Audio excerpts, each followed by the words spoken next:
All right, welcome to the read along. Haven't been on in a couple of weeks, so I'm figuring I'm just going to do a few articles every night that I can until we catch up. And if this format works, then I'll just randomly jump on and do these articles, do the read along. Anybody wants to join in, chime in, make any comments, talk about, analyze these articles. Read the description. Pretty much, this is just a read along for my benefit to keep me reading these articles.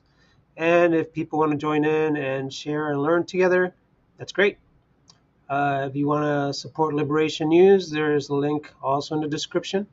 All right, and we're going to get started today with an article from July 3rd. What's behind the rise of AI powerhouse NVIDIA? 1 second, I actually need to check my audio. Check, 1, 2. Audio seems good. Hopefully everything is good. All right, we'll move along. Uh, Let's see. NVIDIA's photo is of the NVIDIA CEO Jensen Huang in Las Vegas. Credit Flickr, LG Electronics. All right. NVIDIA's brief streak as the world's highest valued company in the last several weeks has catapulted the chipset manufacturer into the headlines all over the world. A year ago, NVIDIA was valued at just under $1 trillion. 9 months later, it blew past the $2 trillion mark. And just 30 days after that, for a moment in June 2024, NVIDIA peaked at $3.3 trillion. Apple and Microsoft are household names in tech. But what is NVIDIA? And what does its massive surge in valuation tell us about the direction of the tech industry and the economy? For most of its 30 plus years, NVIDIA has situated itself as a prime supplier of consumer graphics processing units, or GPUs. For decades, NVIDIA has been among the top manufacturers of GPUs worldwide, but recent years have seen the company become one of the biggest beneficiaries of financial bubbles around emergent technologies, first with cryptocurrencies, and now with so-called quote, artificial intelligence end quote, applications.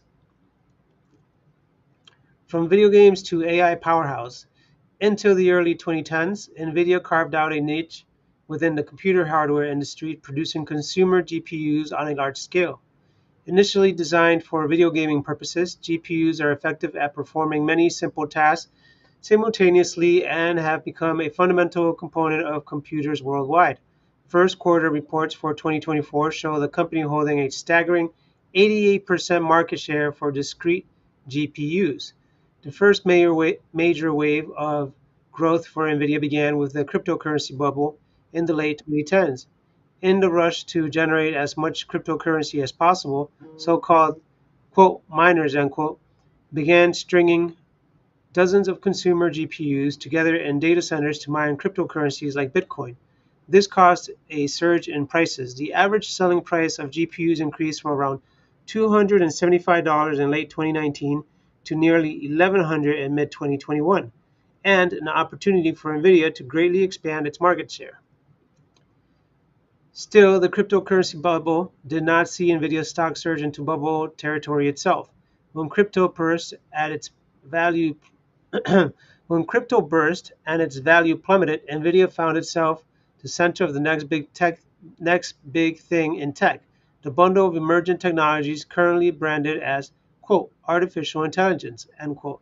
This moment opened up the space for Nvidia to expand into GPUs purpose built for large-scale AI data centers, especially important for generative AI applications like ChatGPT. Some of NVIDIA's largest customers now include OpenAI, the firm's the firm responsible for ChatGPT, Meta, Microsoft, Tesla, and Amazon, all of which have stated that they are stockpiling NVIDIA's flagship H100 generative, generative AI optimized chip. In this way, NVIDIA has positioned itself, as many commentators have noted, as the main mover of, quote, picks and shovels, end quote, for this, quote, AI gold rush, end quote. Consequences of the AI gold rush. There are many differing interpretations and debates of what constitutes artificial intelligence and even if simulating consciousness. The ostensible goal of many of the big players in AI is even possible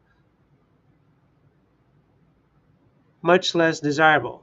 While philosophically interesting and the basis of much science fiction, these debates take center stage and more often than not serve to obscure what is materially happening in the tech industry around what is currently being sold as AI. The direction of technological development under capitalism is directed by capital for the purpose of capital. Sometimes this is to the ends of automating or surveilling or otherwise repressing labor. Sometimes it is simply to maximize returns on investments in the speculative arena of the stock market. Rarely is technology developed for the purpose of improving living and working conditions for the vast majority of humanity, despite decades of utopian promises from Silicon Valley. The recent hype around AI applications exemplify many of these trends. On one hand, NVIDIA maintains an undeniable monopoly on the hardware powering the AI boom. On the other hand, its explosive stock prices and brief stints as the world's most valuable company is fueled largely by hype, marketing, and the very familiar dynamics of capitalist markets and emergent technology going back to the dot-com bubble of the late 90s and early 2000s. NVIDIA is one node in a network of monopolies, startups and venture capital firms that are pushing the AI craze to its extreme. Now, nearly every digital service has a half-baked quote AI end quote component, whether that is a chatbot, an image generator embedded into Meta's messaging platforms, corporate enterprise adoption of ChatGPT powered programs, or a comically problematic quote AI summary end quote of your Google search request. These use cases are not only largely seen by the public as unnecessary and unwelcome intrusions, but also present a massive environmental concern. Generative AI processes require more energy to power and water to cool components than every crypto mining ever did, as Gen AI data centers are being deployed at an industrial scale. The International Energy Agency recently estimated that energy demand from data centers, currently about 2% of global energy consumption, could double by 2026, representing additional demand equivalent to, quote, at least one Sweden and at most one Germany, end quote. For example, an AI-powered Google search result requires 10 times as much energy than a traditional keyword search. The future of NVIDIA and AI. The U.S. government has identified the AI industry as a key battleground in the new Cold War, and it's waging against China. It is waging against China. Maintaining monopoly power and diversifying production sites on high-end microchips has been repeatedly cited by subsequent U.S. administrations as a key national security issue. For example, both NVIDIA and legacy giants in the semiconductor industry, Intel, rely on the Taiwan-based TSMC for manufacturing, long seen as an unsustainable choke point in the global economy.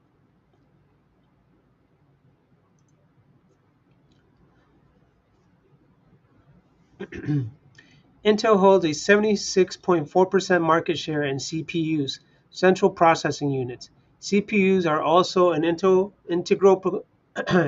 component in computers and data centers of all sorts, but Intel has struggled to compete with NVIDIA in the GPU market for a variety of reasons, especially concerning AI applications. The company was recently targeted by the Palestinian BDS movement for its extensive operations in occupied Palestine and also bailed out by the U.S. government as the company continues to see declining, although still massive profits and executives focus on stock buybacks. In November 2023, the Biden administration expanded the export regulations restricting the export of high-end NVIDIA AI chips to China, Russia, Iran, and numerous other countries deemed official enemies of the U.S. government. Meanwhile, China has turned extensive investment, over $47.5 billion, through state-owned banks and enterprises into domestic semiconductor development. It is easy to get wrapped up in overblown hype or fear-mongering about AI.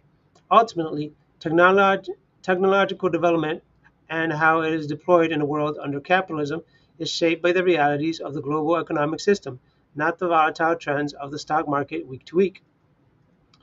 Whether NVIDIA crashes immediately or not, it does not change the system that created the tech industry as it exists today.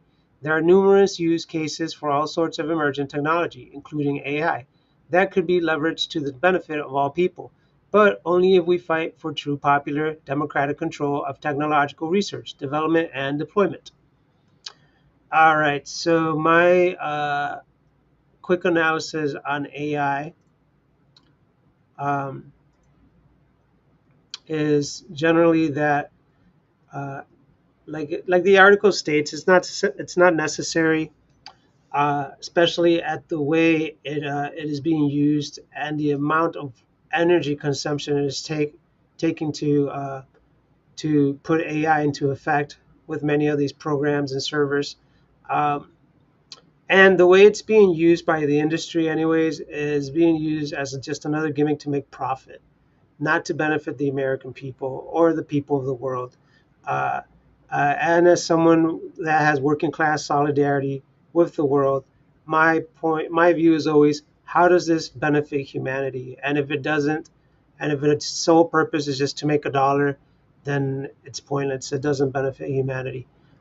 Perhaps some AI programs can be created to benefit humanity, but this is AI frenzy. This is an AI bubble right now that's happening.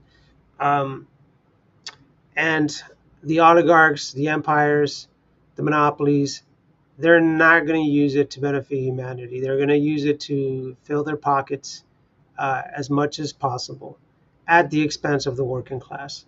This you can guarantee always. Um, the other aspect of AI is that, like any other program, in the end, it is just a program designed by people. So depending on who is designing this AI is going to be designed specifically to benefit them. There is no such thing as a free will AI. It can be programmed to do as it needs to by these people. Okay. So that's my analysis on it, based on the facts presented to me so far.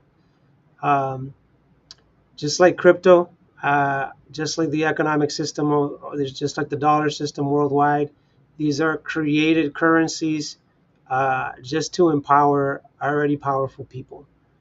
They are not social programs. They are not communist programs. They are not humanitarian programs created to advance humanity.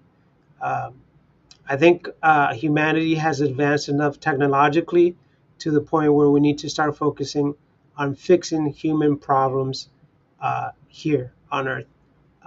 But billionaires and industries are going to say otherwise, because the world runs on an economy system. Uh, their main goals have always and will always be profit margins. Uh, so in order for humanity to move forward, I think uh, this economy system needs to end. And then, yeah, that's just that. Cool. All right. So we're gonna move along.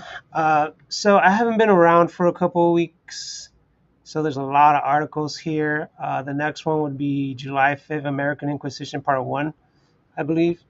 Um, Man, there's a few articles here. Let's see. There's one, two, three, four, five, six, seven, eight, nine. About nine more articles if I wanted to finish this tonight. I don't know how far I'm going to get. I would love to be up to date because there's a lot going on this week. And I think there's going to be a lot more articles dropping soon, especially with the events like the uh, the protest is Wednesday at Washington, D.C., which I hope whoever can go goes. Um, and supports the people of Palestine in solidarity with the working class around the world, that we should not be dropping bombs on poor people around the world for the profit of the few. Let's see. Let's move on to American Inquisition here. Let me do some checking here. Uh,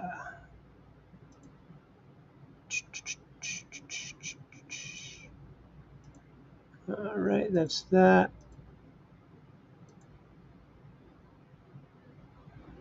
Let's move along.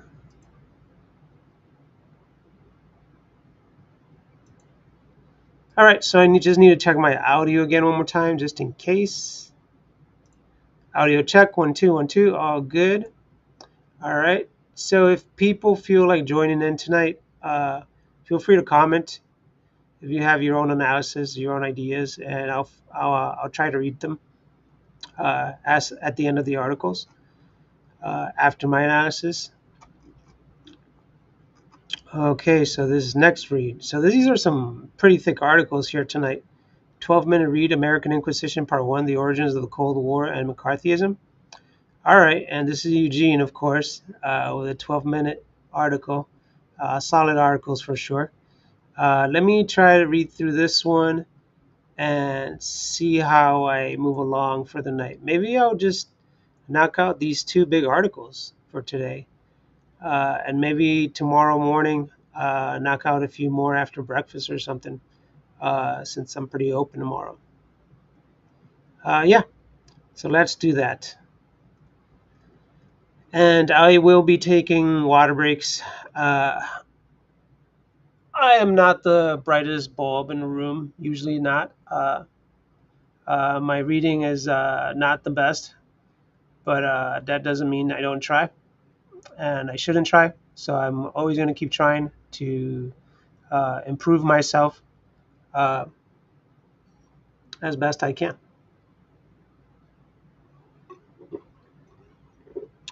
And to me, improving myself means part of that is reading these articles and being informed. All right. So this article, American Inquisition Part 1, The Origins of the Cold War and McCarthyism.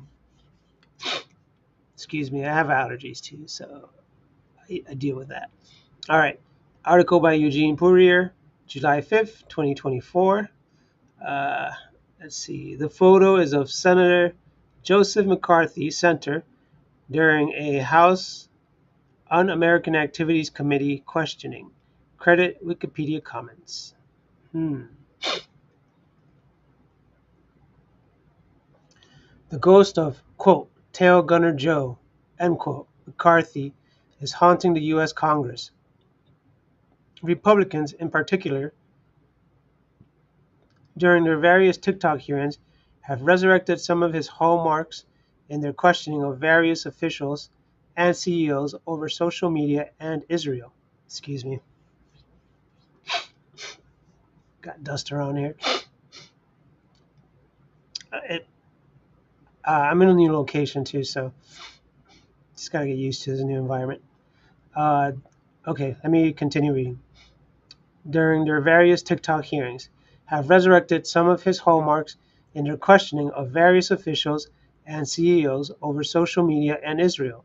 Sometimes this even involves variations on the famous question, quote, are you now or have you ever been a member of, end quote, this or that demonized group? Democrats have also joined in with their often evidence-free accusation of, quote, misinformation and disinformation, end quote, spread by, quote, revisionist, end quote, nations. The repeat performances are no real surprise, since now, like then, they are tied to a broad-based effort to prepare the country for nuclear conflict, creating a boogeyman to make it easier to mobilize resources and people for a range of unnecessary, less than nuclear conflicts. The post-World War II order, shaped by the First Cold War, is now collapsing. U.S. hegemony is being challenged by rising powers who want more influence in global affairs. Like the 1950s, domestic opponents of corporate America's world view represent an impediment to the ruling class. The real history of this, quote, American Inquisition, end quote, is crucially important to grasp for anyone seeking to build a better world. McCarthyism took its principal aim at the organizations dedicated to that purpose. The most militant civil rights organizations, the unions, who fought the bosses the hardest and opposed racism the most, the cooperative organizations helping workers achieve a higher living standard, the newspapers, think tanks, and record labels building an education and cultural world that encompassed these struggles, all were set 6 feet deep by the Red Scare. Even worse, The victims of this very American, quote, purge, end quote, have been slandered for a second time in the wake of the fall of the Soviet Union. Dubious, quote, scholarship, end quote, produced mainly by anti-communist partisans has, quote, justified, end quote, McCarthyism in a large part of the popular discourse through multiple books that have purportedly, quote, proved, end quote, that the Soviet Union operated as a massive spy ring that was a major threat to the United States. Similar today, the attempt to enforce conformity with the Cold War against Russia and China and the genocide being perpetrated in Gaza are aiming their weapons in the same direction. They see what we see: the Sanders electoral insurgency, the 2022 uprising, the mass protests for Gaza, the strike waves, the growing popularity of unions and socialism. And this makes the ruling elites very worried.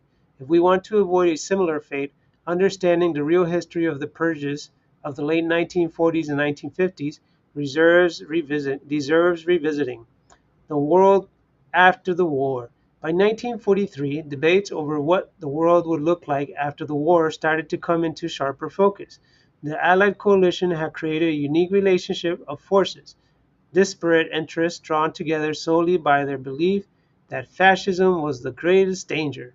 British imperialists, Soviet communists, and American industrialists were all in on one boat. Even more, in order to prosecute the war, various concessions had been made to anti-colonial and anti-racist forces that, while ad hoc, murky, and inadequate, portended the possible end to the status quo on these issues. One broad camp in the U.S. felt that, in general, the wartime alliance was a good outline for relations between nations, and that the New Deal was a good framework for how relations between classes and class strata could work domestically. This was the general framework that won the 1944 presidential election for FDR. The other camp was seeing dollar signs, understanding that, quote, old Europe, end quote, was going to be crippled and exhausted. They saw an opportunity for the U.S. to make the rest of the 20th century the, quote, American century, end quote. They saw their opportunity to displace France, England, and Germany as the world's leading power, and in the words of news magnate Henry Luce, quote, exert upon the world the full impact of our influence for such purposes as we see fit, end quote. For both sides, this created thorny issues, but particularly for those in the second camp. Hopes had been raised that the end of the world would mean the end of the war would mean a transition away from colonialism, Jim Crow, and great power conflict. This would not do for the business class looking to, quote, exert the full impact, end quote, of their influence. Internationally, the wealth of the global north was dependent on a continuation of colonial exploitation. So while promoting formal independence was beneficial to U.S. capital because it had the effect of breaking up the exclusive economic zones of the old imperial system, too much independence was dangerous because it might result in too many anti-exploitative and thus profit-reducing practices. As Leo Welch, treasurer of Standard Oil, put it, quote, our foreign policy will be more concerned with the safety and stability of our foreign investments than ever before, end quote, adding that, quote, proper respect, end quote, for U.S., quote, capital abroad, end quote, was a crucial goal, adding further that the U.S. must take on the role of, quote, the majority stockholder in this corporation known as the world. Nor is this for a given term of office. This is a permanent obligation, end quote.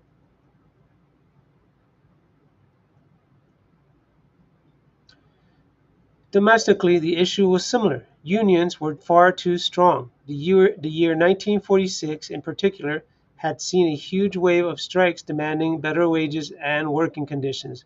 That same year, the National Association of Manufacturers, one of the top lobbyists for big business, released a book, quote, The American Individual Enterprise System, end quote, which, among other things, laid out a blueprint for a new labor law to kneecap unions that would later be adopted. At one secret meeting on top capitalists a few years later that included Charles E. Wilson, head of General Electric, attendees found, quote, unanimous agreement, end quote, on the need to, quote, offset the growing power of labor, end quote. Even more black workers were particularly restless. The war had created leverage that had been used against Jim Crow. The Supreme Court had struck down the white primary, and some southern states were modifying the poll tax, creating the first real political opening for blacks in the South since Reconstruction.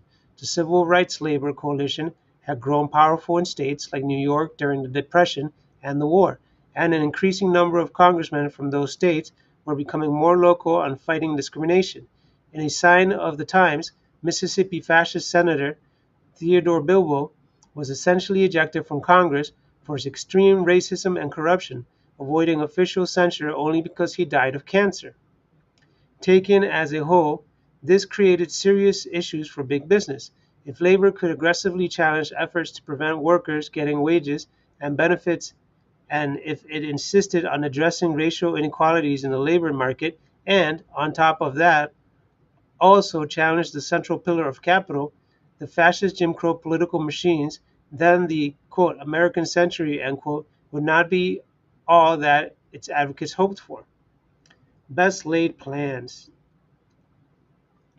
The ruling elites, however, had a plan that still echoes today: promote mass hysteria about potential war with Russia, whether at home or abroad. The principal challenge to American capitalism attempts to deepen the exploitation of workers. Peasants and oppressed nationalists were communists. Move them out of the picture and, excuse me, move them out of the picture, and busting unions, lowering wages, protecting segregation, and continuing old empires under new ownership would be dramatically easier. They also knew that this provided a push for a permanent war economy that would be tremendously profitable. During World War II, profits had exploded as business and the government fused, jumping to 2 times the pre-war average, and 4.5 times by the end of the Korean War. Even more, government funds were underwriting a number of innovations just handed over to corporations and helping big business to shift their production more into non-union areas. This, quote, military-industrial complex, end quote, not only offered big profits, but it could also help generate enough economic activity to convince enough of the working class that the system was working. As a business paper, the Journal of Commerce put it at the time, quote, the assurance of continued high level of defense expenditure under present conditions cannot be underestimated because the whole economy pivots around it, end quote. The relationship between all these issues is easily comprehended when one looks at the overall situation in 1947. In that year, the U.S. government established the Defense Department, created the CIA, and established the National Security Council to coordinate the relationship between military, diplomatic, and domestic affairs. Further, President Harry Truman had announced the Truman Doctrine, which pledged the U.S. would support any movement of government it deemed to be anti-communist with essential unlimited funds and weapons. Also in 1947, Congress passed the Taft-Hartley Act, which kneecapped trade unions and had been written by corporate lobbyists. Finally, President Truman also initiated the, quote, loyalty program, end quote, designed to persecute anyone in government service who may disagree with Cold War policies. Notably, such a loyalty program had been high on the agenda on the U.S. Chamber of Commerce. Was there a Soviet threat? U.S. historiography, conservative and liberal then and now, has maintained that whatever excesses existed, the Cold War was inevitable, and that there was a quote Soviet threat, end quote. The problem was there wasn't one. The Soviet had lost 27 million people in World War II. They weren't too far removed from losing millions during the First World War, and millions more fighting Tsarist remnants in a civil war. Not to mention the USSR has paid a heavy price between the wars and the march towards becoming the second place industrial powerhouse in the world. In 1946, Secretary of Defense James Forrestal noted in his diary that the Soviets, quote, would not move, quote, towards war, quote, at any time, end quote. Writing about a month later, Secretary Forrestal noted that the U.S. military governor of Germany told him that, quote, the Russians did not want war, end quote. A month after that, General Eisenhower told the secretary that, quote, the Russians would not take steps leading to immediate war, end quote. Even a couple years later, in 1948, when the Cold War was already heating up, one of America's top generals told Forrestal that he, quote, is confident that they do not want a war, end quote. In 1950, George Kennan, the intellectual architect of much Cold War policy and then ambassador to Moscow, was quoted in the very anti-communist Reader's Digest as saying that it was, quote, hardly likely that the Soviets were, quote, charting a course for an early military onslaught on the Western world, end quote. In 1952, when the Red Scare was in full swing, General Alfred Gunther Eisenhower, Chief of Staff, made his view clear in the press that, quote, in my mind, there isn't going to be any war, end quote. Herbert Hoover, who was military anti-Soviet as who who was militantly anti-Soviet as president, angrily told the New York Times that the militarism emanating out of Washington was nothing more than a, quote, war psychosis, end quote. What was really happening? The real issue between the two powers was not war, but the balance of power. U.S. global supremacy depended on Washington being able to manage the changes in Europe. Germany was at the center of this process. For the Soviets, the memory was strong regarding the way England and France, and some degrees the U.S., had colluded with the Nazis to try to prompt them to invade the USSR and dethrone Bolshevism. The Soviet government wanted Germany to be totally demilitarized with limits of its economic production. For the U.S. ruling class, this was ultimately an obstacle. A unified, demilitarized Germany would almost certainly be politically, quote, pluralist, end quote, that is, containing communists, capitalists, and everything in between. It would be likely to learn on natural economic ties to form a close alliance with the USSR. Politically and economically, this threatened to reorient Europe, and especially Western Europe, away from a US-dominated, quote, Atlantic alliance, end quote. Politically, France and Italy were already trending in a, quote, pluralist, end quote, direction. In Yugoslavia and Greece, the Nazis had been defeated by communist guerrillas who were taking power in both places, seeking security from invasion. The Soviets had installed anti-fascist, often communist, governments in Poland, Czechoslovakia, Hungary, and Romania. Economically, control of German coal was key to the revival of Western Europe economies.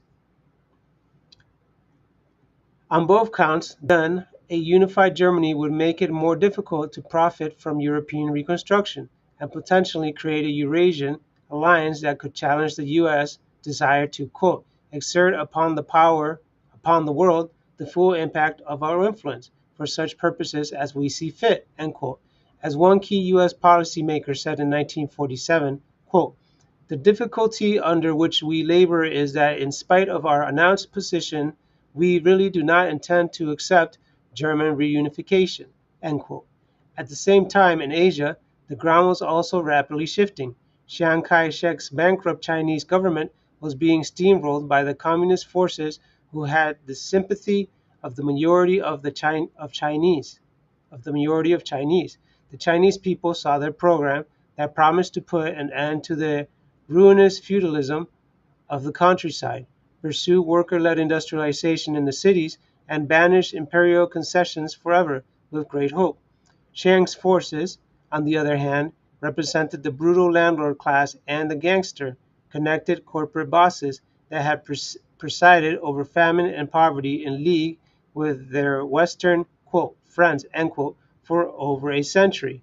In Korea, too, the anti-fascist, communist-led forces were the most popular, having been the tip of the spear of the most recent manifestation of resistance to many decades of Japanese colonialism. In Vietnam, the same was true, not to mention the communists had been the primary opponent of the French colonial forces that came before the war and wished to return now that it was over. From India to Malaysia, Indonesia, and the Philippines, left-leaning forces that had been leading national liberation movements were also in the lead position politically.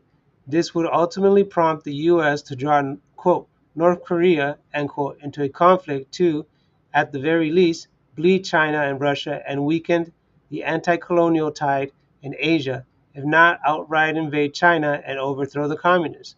This is despite the fact that in all these places, the new leading parties were hoping to establish a working relationship with the U.S. that, in many cases, was likely was like what was happening in Europe. Excuse me.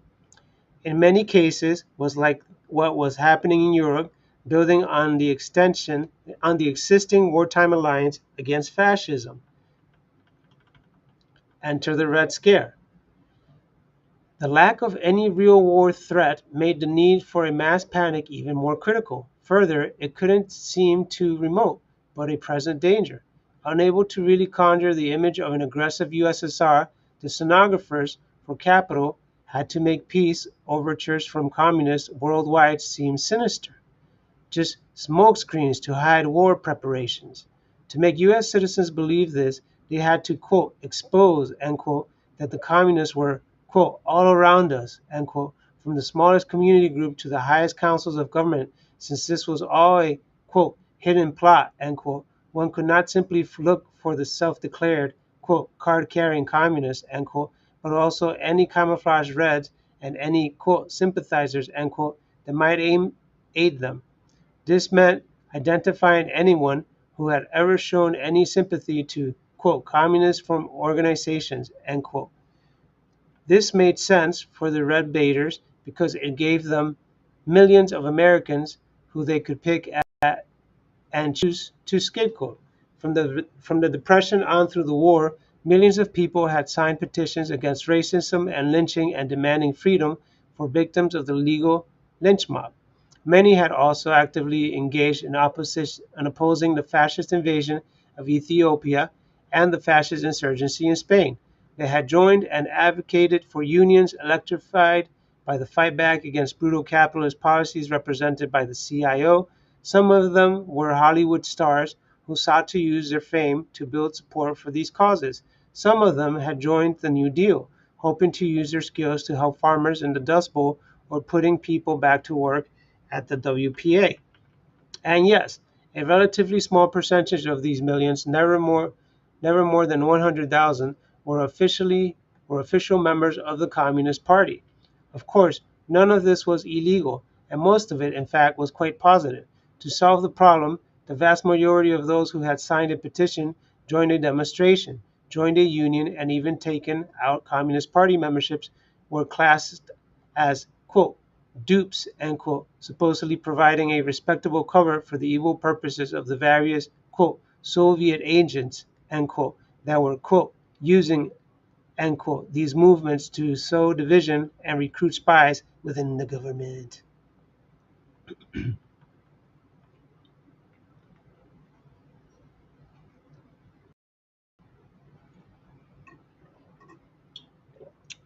Water in my head.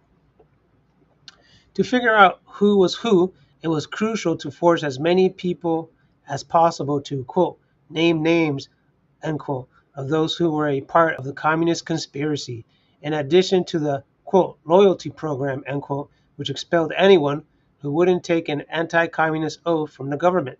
The Taft-Hartley Act established an, quote, anti-communist oath, end quote, for all union officials as well. Private businesses followed suit, but there was also public opprobrium. The FBI and others quickly assembled a coterie of former communists with an axe to grind and were willing to spin lurid and ludicrous tales.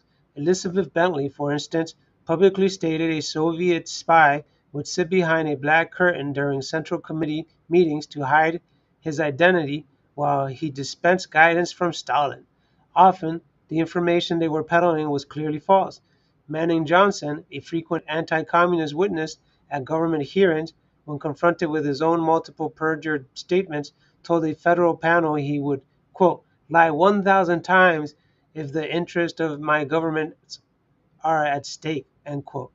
Paul Crouch, star witness for the witch hunters who was deployed against Robert Oppenheimer, Charlie Chaplin, and dozens of others high and low, was by 1955 exposed as a fabulist and his various testimonies widely discredited. Fabulist. Nonetheless, inconsistencies and obvious falsehoods were brushed aside by hearings, trials, and most media accounts, and the idea of a great communist conspiracy was widely embraced in the popular consciousness. The quote, memoirs, end quote, of the star witnesses became bestsellers with movie and TV adaptations. The end result was a destruction of the most forward-looking elements of the country and the rise of a much more conservative outlook that energized Jim Crow and kneecapped militant unionism, lowering the horizons for everyone who wasn't ultra-wealthy and or white and accessing the potential promise of the post-war world. All right, and the links are here at the bottom. 10 citations that Eugene provided so that you guys can follow the links and see that he didn't make any of this up. Eugene's pretty based. Yeah, so it was all just a big sham. The more you get into reading about leftist movements, uh, the less you start fearing uh, these allegations of communism, because you start seeing that communism was never the issue. Uh, the issue is always the power dynamic of the working class versus the bourgeoisie, the working class versus the empire. Um, so these analyses are great because this witch hunt against communists uh, to make America seem like the hero, to make capitalism seem like the only way, is constantly used, is constantly propagandized to the American people and people around the world as the only solution to a just system or a profitable system. But for who, right? Um, if capitalism was so great, then why do we have poor people in America? Why do we have people dying of sickness? Why do we not have some of the top, most educated people, the best doctors, the best of everything? We don't. We just don't. But we have the biggest issues, biggest military-industrial complex, which is just a war business. It's a war machine. It's just them making more money by producing wars one way or another. Um, we have the biggest uh, jail system, prison system, for-profit prison system in the world per capita, uh, which is driven by a profit motive for builders, manufacturers of prisons, and the gear that is required to run prisons, the labor that is required to run prisons. Uh, these kinds of ghoulish enterprises only benefit the 1%, as opposed to actually addressing the issues. Instead of addressing the issues incorrectly by adding more police and more jails to the communities, they could be adding more education and more rehab programs and creating more jobs for working class people. This is statistically proven to work. Uh, uh, a lot of people say you have to, yeah, you can't spare the rod. You have to have a hard system. You have to be tough on people. No, that is psychologically proven to be inaccurate and actually more of a harm to society as a whole. Okay, so let me read part two of this and see if I move along. Um, I'm gonna check the audio again. Check 1 2 1 2. Yeah, the audio is good. All right. So we're gonna move along to the next article here. My throat got dry there for a second. And here's a part two. I really want to get through all these. These are so good. I'm just gonna read till I pass out. How about that? If I pass out on you guys, It was worth it. Um, I like being down here in my own little system.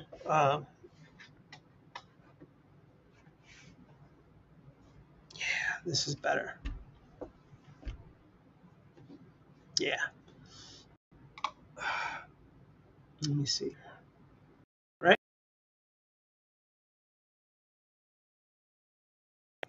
Yeah, that's better.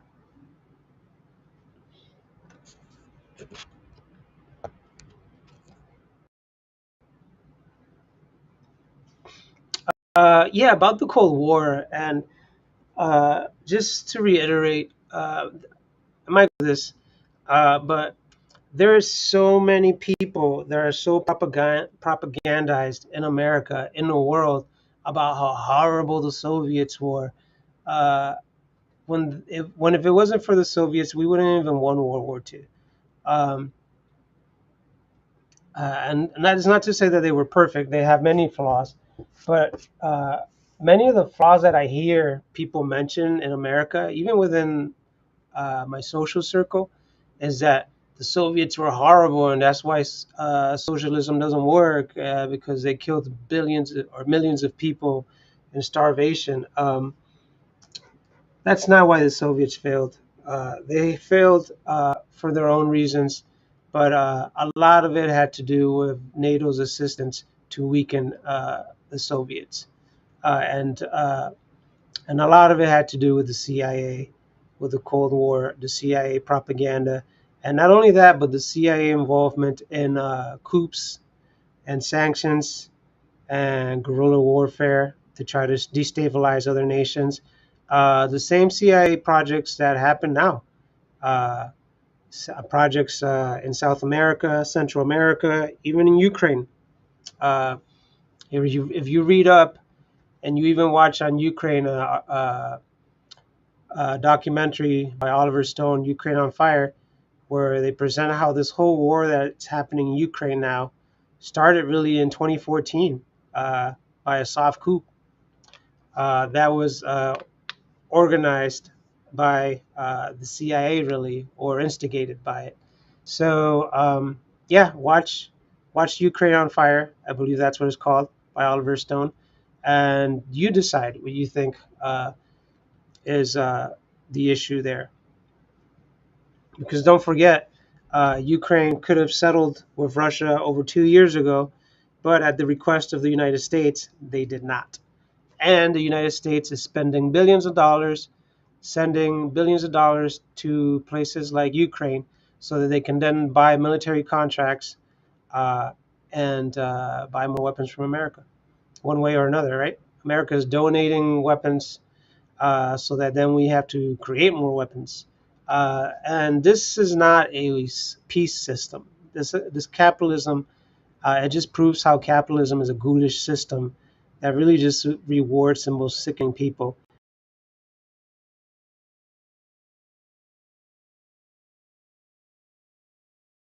This more communist society where people want to take care of each other and they actually want to do good because doing good is good. Uh, Virtue is its own reward, right? All right. So we're gonna read next the American Inquisition Part Two: What McCarthyism Really Destroyed. Um, my YouTube doesn't get strikes. Again, I am not monetized. If it were to get strikes, I don't care. Eventually, if I'm kicked out for saying things that are true, then I don't need to be on this stream system anyways, and I'll find another way somewhere else. Okay, so American Inquisition Part 2: What McCarthyism Really Destroyed, by Eugene Poirier, July 10th, 2024. And the photo here is of Paul Robertson at a Civil Rights Congress protest in front of the White House in August of 1948. Credit Flickr Washington area Spark. Taking down the quote Soviet menace end quote in America was, as we saw in part one, not a response to any real quote national security threat end quote, but a very real threat to corporate profits and neocolonial domination by the U.S. ruling class. It was a shield to hide its real and much less popular mission to take down those bold enough to challenge racism, advocate aggressively for workers, for peace rather than a world war or a Cold War, and a, and a post-war world that would also be free of colonialism. Even decades later, this was so successful, most of those who were extirpated from the public life remain forgotten. The heaviest blows, without a doubt, fell on the labor and black liberation movements, in particular their intersection. Whatever its faults, the Communist Party was the nexus between forward-looking elements in both arenas. The unions and the union locals, with the strongest communist influence, were the most outspoken opponents of racism, not as a matter of charity but strategy, making clear that the principal result of white supremacy had been to hold back working class prosperity. Related Relatedly, black communists, understanding the vast majority of blacks were workers, linked black freedom to shifting power relations away from capital and toward labor. In both cases, the militants in question recognized that working and oppressed people could never defeat the ruling class isolated purely within a national borders, but had to bring their struggles together with similar forces worldwide. For a brief period in the post-World War II era, this constellation of forces, both communist and non-communist progressives, presented a very different vision of the world.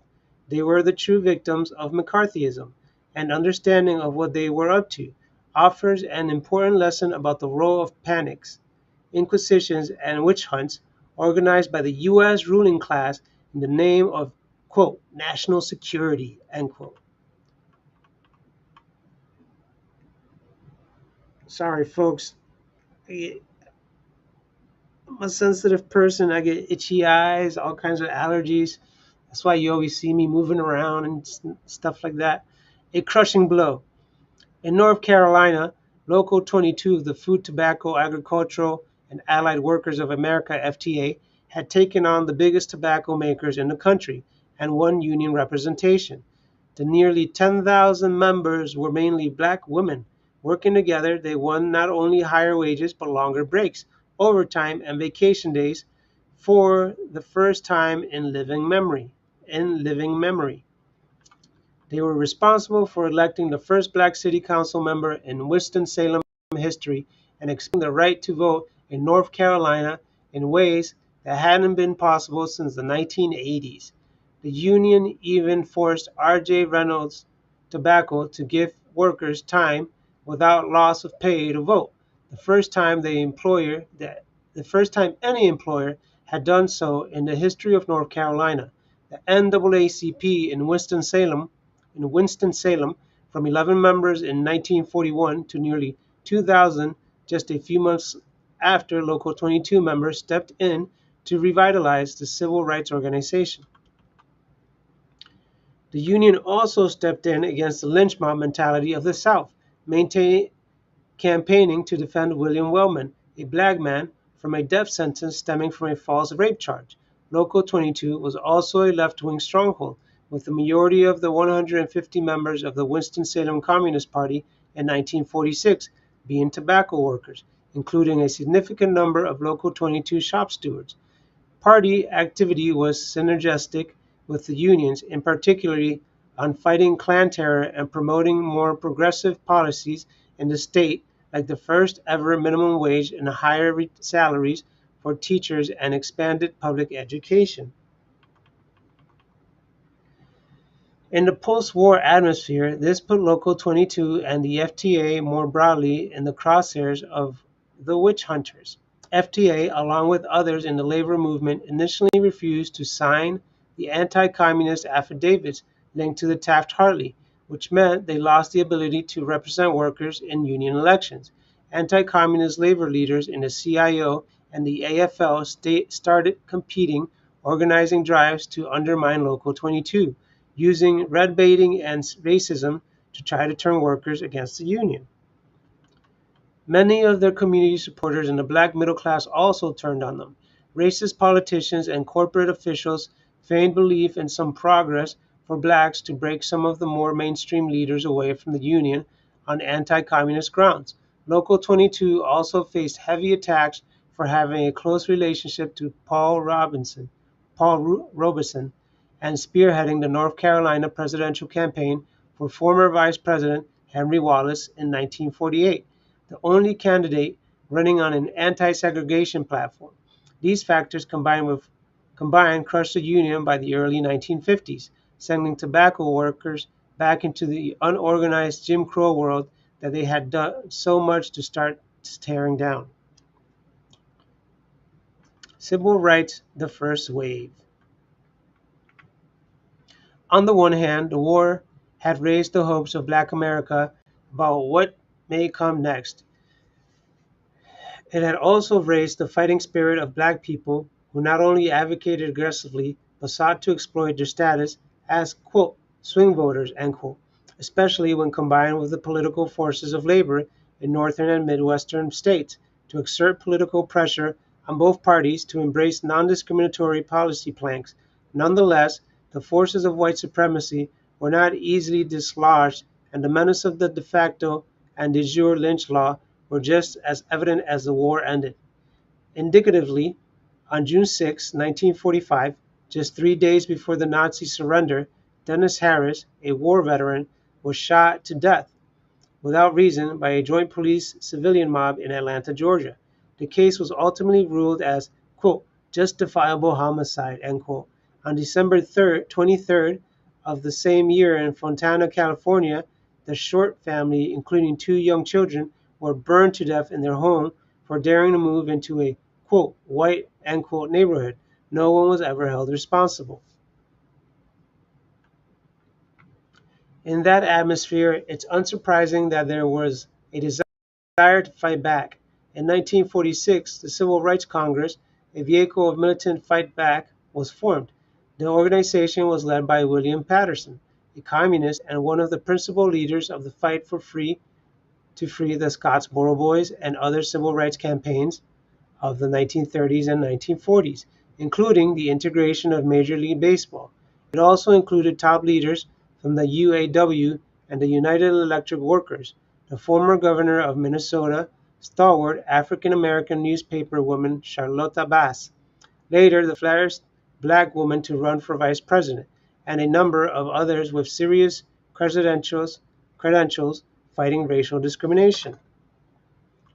The CRC approach of fighting racism with a Scottsboro-like mentality, focusing on mass campaigning to shine a spotlight on racial injustice, exploiting the official U.S. rhetoric of, quote, democracy, end quote, to bring pressure on authorities and sidetrack clear frame cases. As such, a major focus was on developing a mass membership of those opposed to white supremacy. Its membership was rooted in the black community and left-wing sectors of the working class. For instance, the Pennsylvania One Chapter leader reported its members were, quote, influential in Negro Baptist church life, end quote. In Spokane, Washington, the members were mainly, quote, railway workers and carpenters, end quote. In Wilkes Barre, the members were, quote, in large part, end quote, miners. Chicago, even at the height of McCarthyism in 1952, had 4,000 members. The CRC was a hive of activity on all of the major fronts. Nationally, they waged a fierce campaign to pressure the government to prosecute the Ku Klux Klan, parentheses, which they never did, end parentheses, and collected over 500,000 signatures in a campaign to oust arch racist Theodore Bilbo from Congress. They registered voters in the Jim Crow terror stronghold of St. Bernard Parish, Louisiana, and fought against segregation in South Carolina schools. In Philadelphia, the local CRC picketed Woolworths until they hired their first black employees, and in California, forced the state employment agency to cease screening job applicants by race. The Civil Rights Congress was perhaps best known for its willingness to take on Scottsboro-like cases where blacks were framed on bogus charges, mainly the Martinsville Seven, Willie McGee and Rosa Lee Ingram. Ingram's case was particularly indicative because it directly challenged the centuries-old status quo in the South that black women could be raped at will. Ingram and her sons were arrested and sentenced to death after the three acted in self-defense and killed a white man who had repeatedly committed sexual violence against Rosa Lee. The CRC represented her in court, and along with the black left-led organization Sojourners for Truth and Justice, conducted a mass defense campaign of protest. The petitions that got the sentence commuted to life. All three would finally be released in 1959. The Civil Rights Congress also presented a landmark publication, quote, "We Charge Genocide," end quote, to the United Nations in 1951, that it, in detailed fashion, listed the extreme violence and discrimination faced by blacks in the United States that made a significant impact internationally and seriously harmed its image in Europe and in the global South. For all this, the CRC was heavily targeted by the government. As early as 1948, it was listed as, quote, "subversive," end quote, by Attorney General Tom Clark. They endured incessant police harassment, wiretapping, and physical disruptions of meetings by thugs sent in by the police and right wing. Affiliation with the CRC was one of the principal markers of being a subversive communist agent, and dozens were hauled before Congress on that basis. The government waged a multifaceted campaign to target the finances of the CRC, essentially bankrupting the organization by forcing it into numerous legal classes and demanding it to turn over its donors list, which, of course, hobbled ongoing fundraising, not to mention several IRS probes. Ultimately, the organization was forced to dissolve in 1956. Meaning of McCarthy.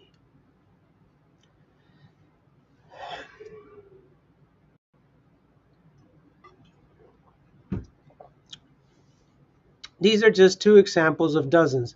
The International Workers' Order, for instance, was a mutual aid society with hundreds of thousands of members that provided low-cost health and life insurance, as well as medical and dental clinics for workers. It was the only insurance organization that didn't discriminate against blacks. It also underwrote numerous cultural activities to benefit working class families. Nonetheless, despite being totally solvent, it was forced to dissolve itself in the mid-1950s by the New York State officials.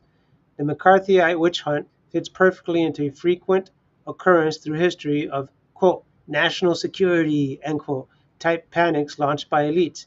In 1741, for instance, colonial authorities in New York tortured several Irish women for being accomplices in a slave uprising. From their, quote, "confessions," end quote, half the male slave population was imprisoned in a mass hysteria. British colonial authorities presented the whole thing as a Catholic plot conducted by Spain and the Pope.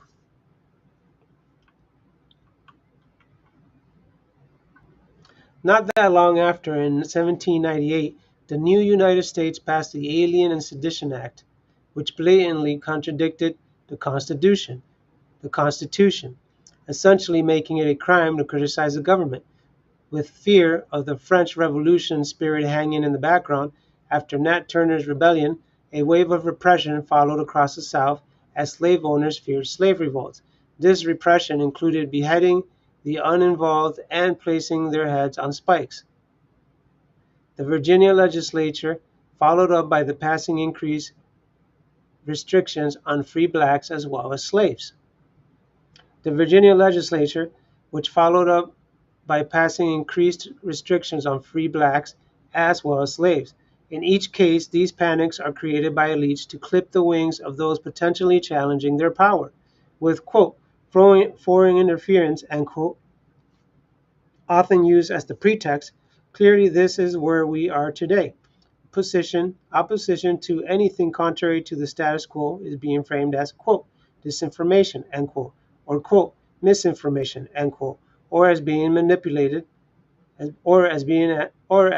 quote, "manipulated," end quote, by Russia, China, Iran, Hamas, Cuba, or all of the above.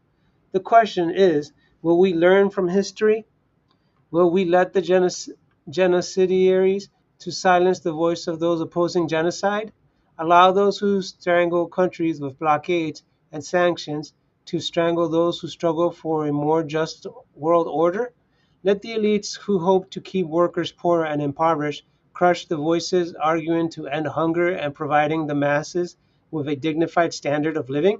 The real meaning of McCarthyism is that it, along with its attendant panics and inquisitions, are just weapons of the rich against the exploited and oppressed. If we want a new world, we can't ever forget that. And there's about 11 references here by Eugene for his based article. Um, all right, let me check. Everything's good here.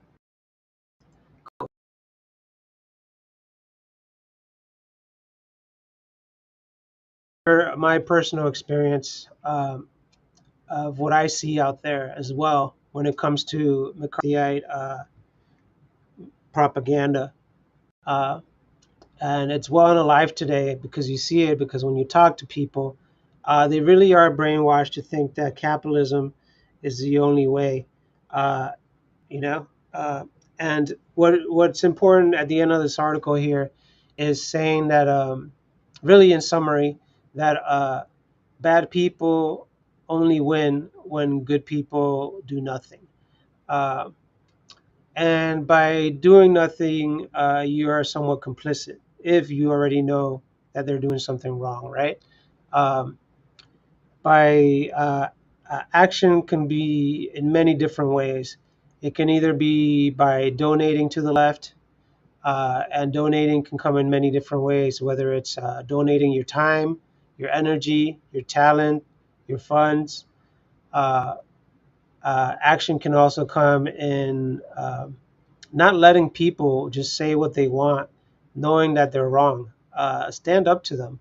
And I don't mean stand up to them aggressively. I mean just correct them. Tell them that you don't agree with their idea. You don't agree with their thoughts on capitalism, their thoughts on socialism, your thoughts on poverty, yeah, their thoughts on wealth. If they say something that is incorrect or immoral, you should say that it's an immoral comment. You should say that it's a non-factual comment, and you should explain why you think so. Uh, these small actions, whatever it is that you do as a leftist or as a socialist or as a communist, are important to do with in good faith, uh, because you actually want to help people, not just because you want to squash them or or drag them for making false comments. Um, you want to inform people and correct people, stand up to people, confront people, because you want to leave that seed that there is a better way, that people that are good intentioned are not going to stand back and just watch uh, people run over each other. Don't forget that a lot of these people uh, that spread propaganda are just really regurgitating what they hear on the news or what they've been conditioned to think. Uh, um, we need to see the world and people as all equals, as not good or bad, but just products of their environment. And as people that are products of their environment, you want to do unto them as you would want done unto you, which is not treat them like lowlifes, but give them the opportunity, or perhaps not the benefit of the doubt entirely, to drop your guard, but uh, give them the information, and then let them do what they want with that. Some of these people, there's a difference between speaking to someone that doesn't know and educating them, and speaking to someone that very well knows that they are speaking in bad faith and spreading propaganda. Like, I don't want to mention any names, but there's plenty of influencers out there that I don't need to give credit or hype to. But yeah, there's influencers, speakers out there, journalists, even quote unquote scholars that are actually just spewing propaganda because that's how they make their bread. And then there's good journalists, good scholars, uh, good YouTubers or podcasters that will actually give you the information and give it to you with citations, with facts, and give you the tools necessary to inform yourself and become an active leftist, right? So yeah, what's important here is be an active leftist, be an active socialist, be an active proletariat, be an active working class, be an active comrade, be an active neighbor, whatever. Be just an active human being in doing good, right? Be an active human good and uh, being virtuous, because virtue is its own reward. And that doesn't mean that we become perfect people, but that means that we strive every day to be better people, regardless of all of our flaws, because that's what humanity and community is about. Doing things selflessly because it is good and because that rewards you in some ways. And it makes the community safer and stronger and better. All right. So this is my analysis on this article, and the comments I've made also about being virtuous have a lot to do with Stoicism, which is a way of life of seeing the world as as a human being that cares about yourself and everything around you, but knowing how to handle your emotions and how to navigate through life, life full of emotions, uh, in a productive manner. Okay, so uh, I don't know, man. It's 12:30 in the morning.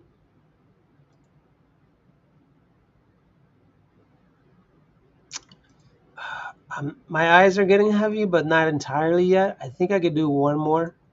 How long have I been at this right now? Over an hour.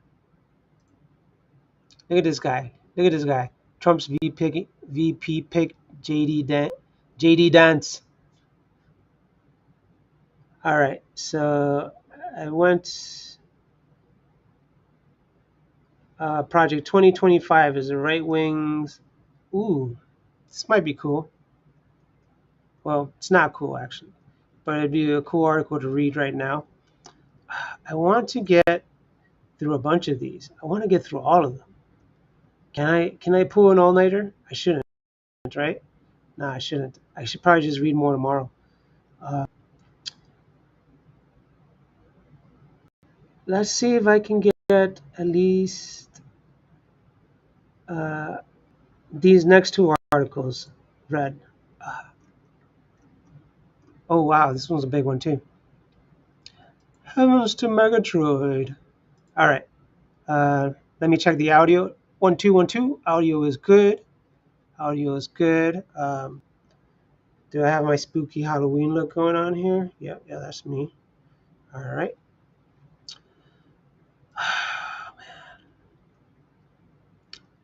Wish I had. I just got lighting for in here. Um, it's not the best light. I think I should have gone with something bigger or brighter, but I think this is enough.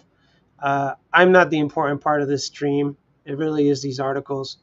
Uh, so I hope people are using these streams to their benefit, just listening to the articles if you don't have time to read them. I hope as I continue to read, I become a better reader for you all and for myself. All right, so this is the face of Donald Trump on the cover. The article titled is Project 2025 is the right wing's blueprint to smash our rights. How can the people defeat it? All right, and this is by Walter Smolarek, July 13th, 2024. It's a 9-minute read. All right, I'm catching up here. Catching up. The photo is Trump speaking at a campaign rally in 2016. Credit Wikipedia comment. Yes, he looks as orange as usual. All right. All right. So the article reads, for people who fight for radical changes in society, the very conceivable prospect that a second Trump administration will come to power should not be ignored or minimized. To prepare for this scenario, it is crucial that we study any available evidence that will allow us to anticipate the shape of the struggles to come. There is perhaps no better place to look than the extensive program prepared by the public policy elite of the far right themselves.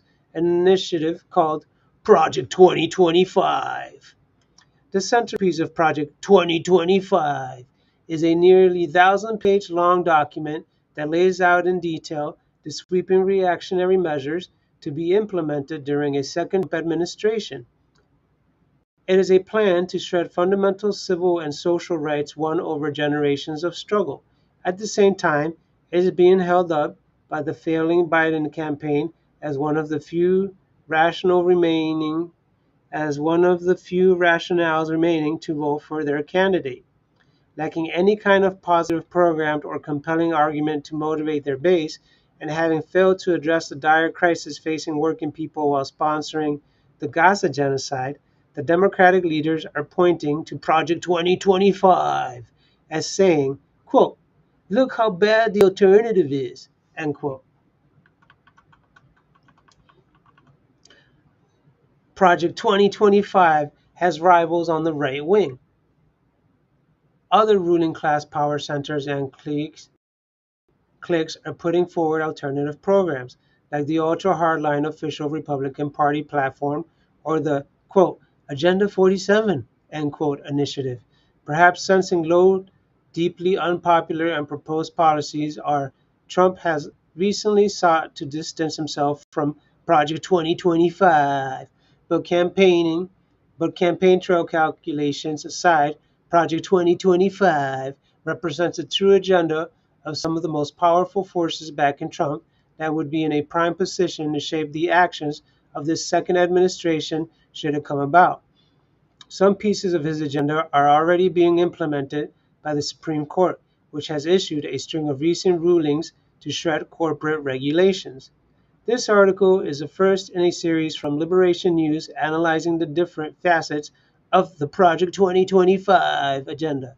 This article is written with the perspective of mobilizing the broadest possible struggle of the working class to defeat the right-wing attack, and of advancing towards the end of the capitalist system that makes these types of attacks inevitable.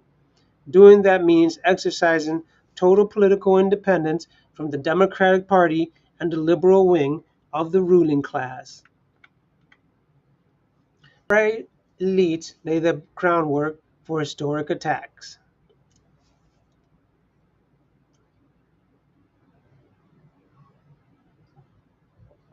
Far-right elites lay the groundwork for historic attacks.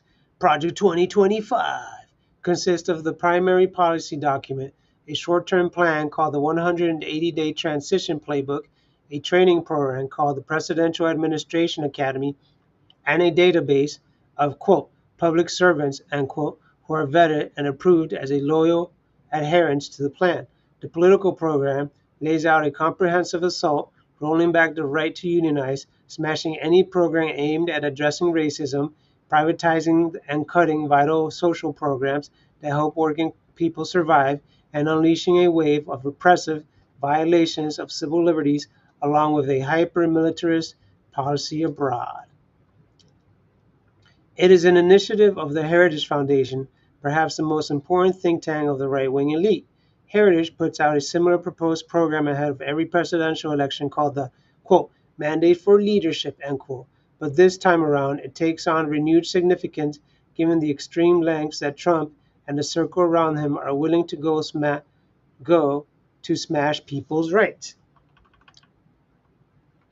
The director of Project 2025 is Paul Dance, who served as a chief of staff at the Office of Personnel Management during the Trump administrations.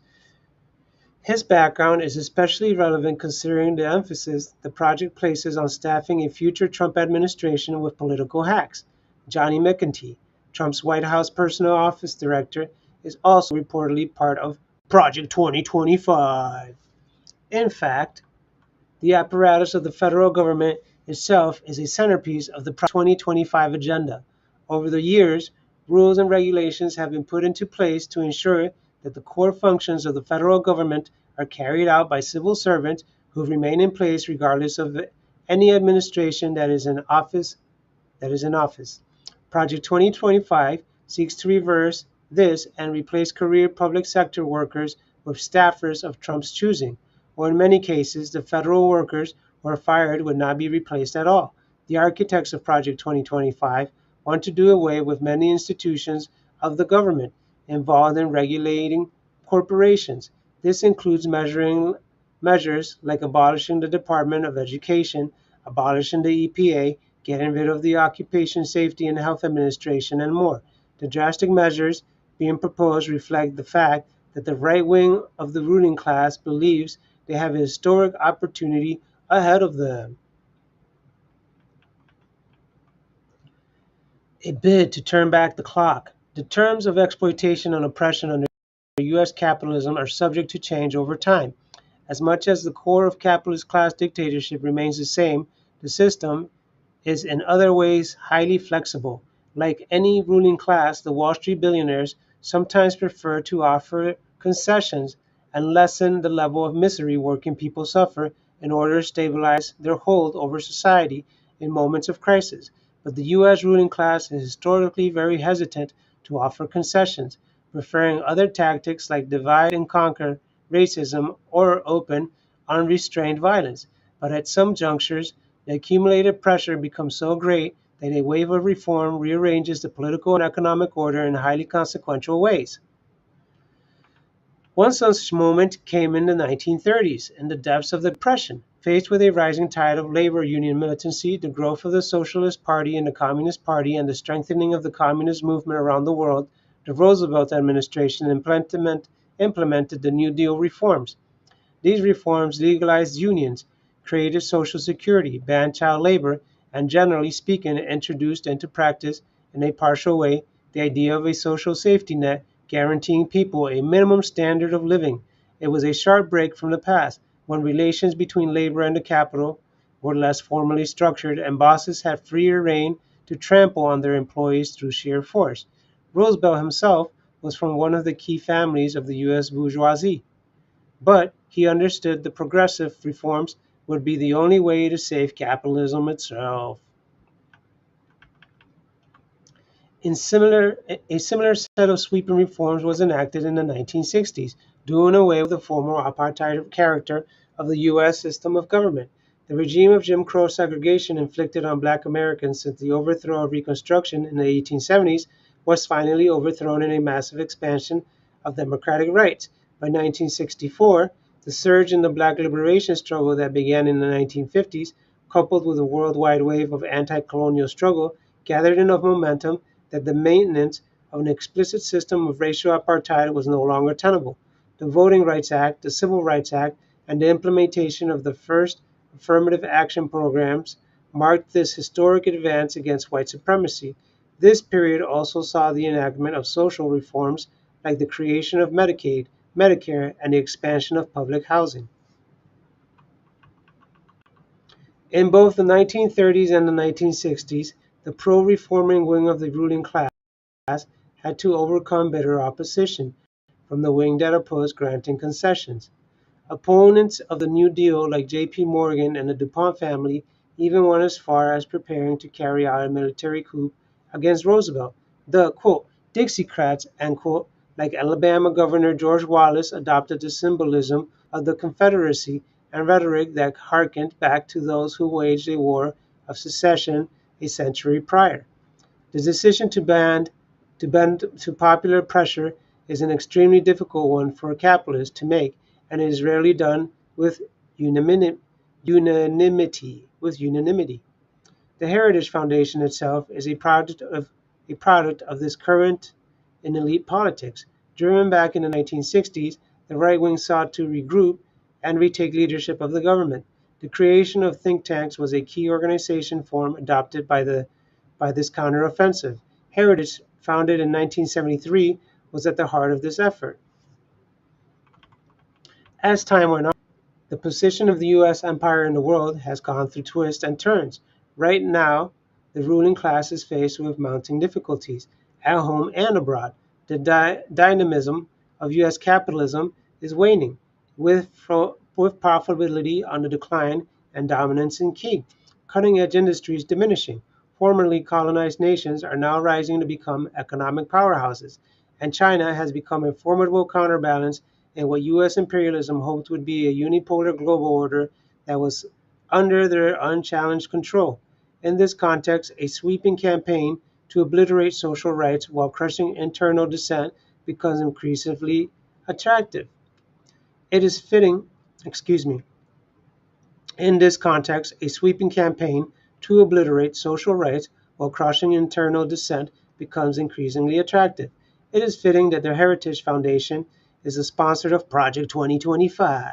The plan is implemented, if implemented, would be the crowning achievement of this highly reactionary current that never made peace with the New Deal and the end of Jim Crow. Trump is the battering ram they want to use to make this a reality. Trump is himself a figure solely concerned with his own standing and interests, but as he pursues political power, he is mobilizing a section of the population that is potentially large enough and impassioned enough to smooth the implementation of what is, at its core, a highly unpopular program that would have an adverse effect on the vast majority of people in the country. The Biden and the Democrats cannot stop the far right. The Democratic Party knows that it cannot win the next election with a campaign based on Joe Biden's merits. He is deeply unpopular, and especially following his disastrous debate performance, is widely seen as unfit to do the job.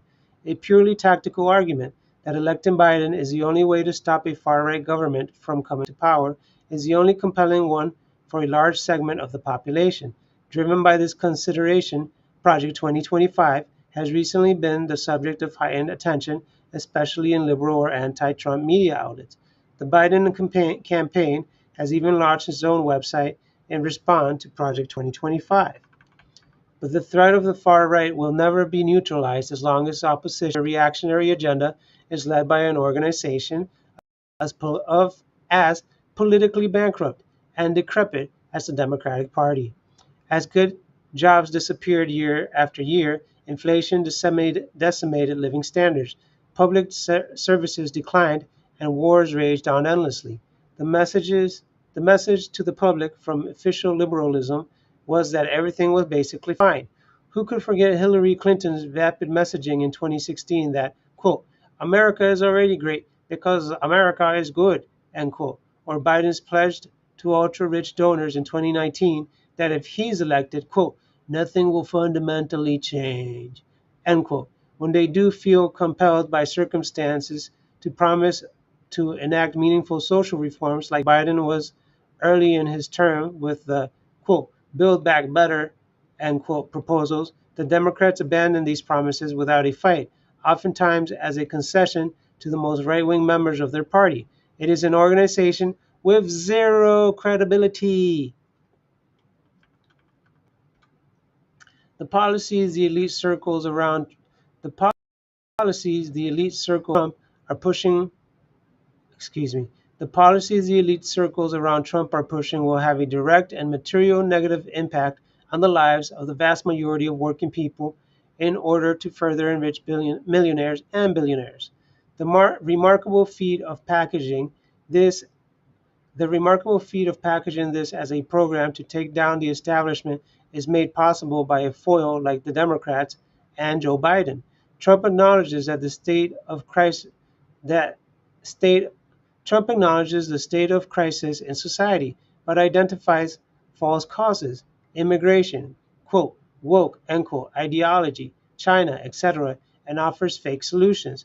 The far right can only be defeated on the basis of a program that recognizes the deepening suffering people face under the system and calls for fundamental change. In the immediate sense, this includes positions like a price freeze, universal health care and education, guaranteed housing, a living wage with union representation, a rejection of racism, and an end to the endless wars, all rooted in the perspective that what's ultimately necessary is a radical reorganization of society so that the people take control of the government and the economy. This type of program will deny far-right forces the oxygen they need to grow, preventing them from establishing a monopoly over anti-establishment politics. To the extent that this type of program is embraced by a larger and larger section of society, the less credible it is for Trump to present himself as the only alternative to an out-of-touch liberal elite. Far from embracing this type of politics, the instinct of the Democratic Party has been to move further and further to the right in a vain effort to refuse criticism from the Republicans. Take the issue of immigrants' rights, for instance. Rather than making a clear case for why immigrants are not responsible for decreasing living standards for U.S. born workers, or explaining that asylum seekers are largely fleeing the effects of U.S. foreign policy, Biden has sought to posture as a tough on the border hardliner. He has effectively adopted the core policies of the Trump administration when it comes to denying entry to asylum seekers and unleashing stepped-up violence from the Border Patrol. Democratic strategists might calculate that this provides a short-term electoral boost, but in the broader sense, this makes it look like Trump was right all along and fuels the growth of anti-immigrant sentiment. Understanding Project 2025 in depth puts us in a better position to expose the plans of the right wing. Understanding Project 2025 in depth puts us in a better position to expose the plans of the right wing and the true political character of the Trump campaign. It allows us to prepare for what may come and formulate alternative proposals that can be the basis of struggle. In the face of the utter failure of the liberals and the capitalist class, it is up to socialists to lead the fight to push back and defeat the far right.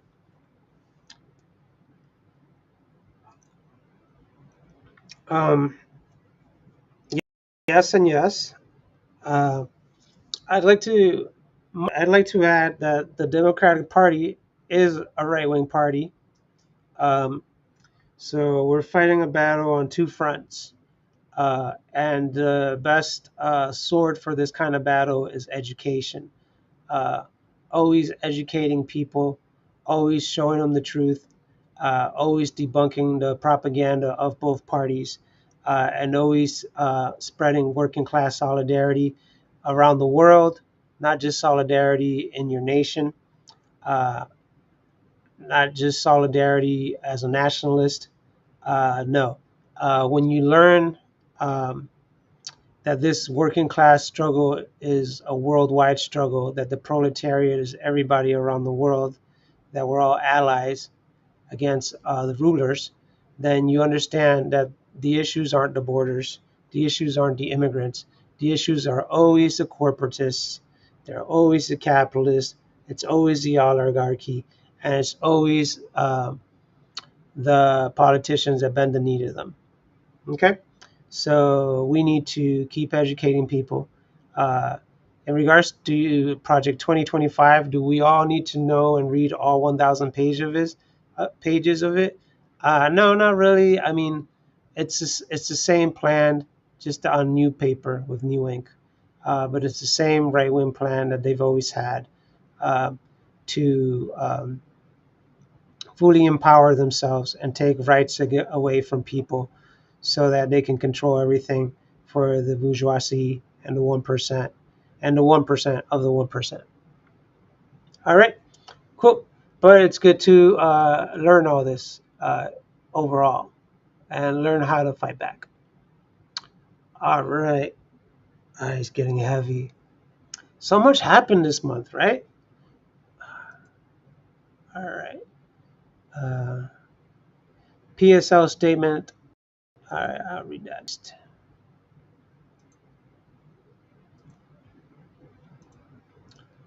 Microphone check, microphone check. Check is good. All right.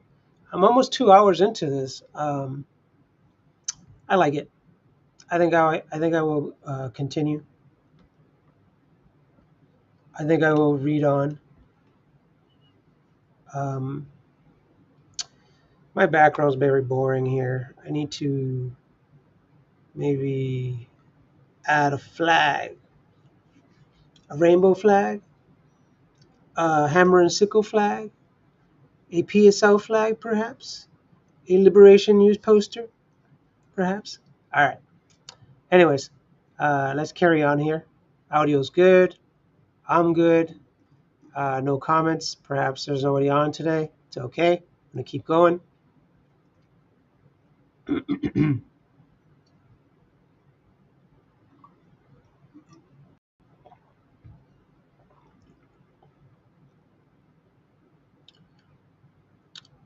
PSL statement: The attempted assassination of Trump and its political fallout. Party for Socialism and Liberation, July 15th, 2024. 8-minute read. The photos of Trump being rushed off stage by Secret Service agents July 13th. Credit. See spam. In an instant, and political situation in the United States was transformed when a gunman shot Donald Trump while he was on stage at a rally in Butler County, Pennsylvania on July 13th. The situation is still evolving. The initial political impact is highly favorable for Trump, instructing his Secret Service detail to pause as they evacuate him from the stage. Trump pumped his fist and yelled to the crowd, quote, "Fight!" End quote, instantly creating iconic images that make Trump look heroic and strong. The contrast between his self-created and false image as an unstoppable fighter and Biden's feebleness has never been greater. Immediately following the shooting, the Biden campaign suspended its advertisements. Practically every major Democratic Party elected official rushed to express their sympathy for Trump and wish him well. A range of corporate leaders, perhaps seeing Trump's victory as now inevitable, issued statements embracing him.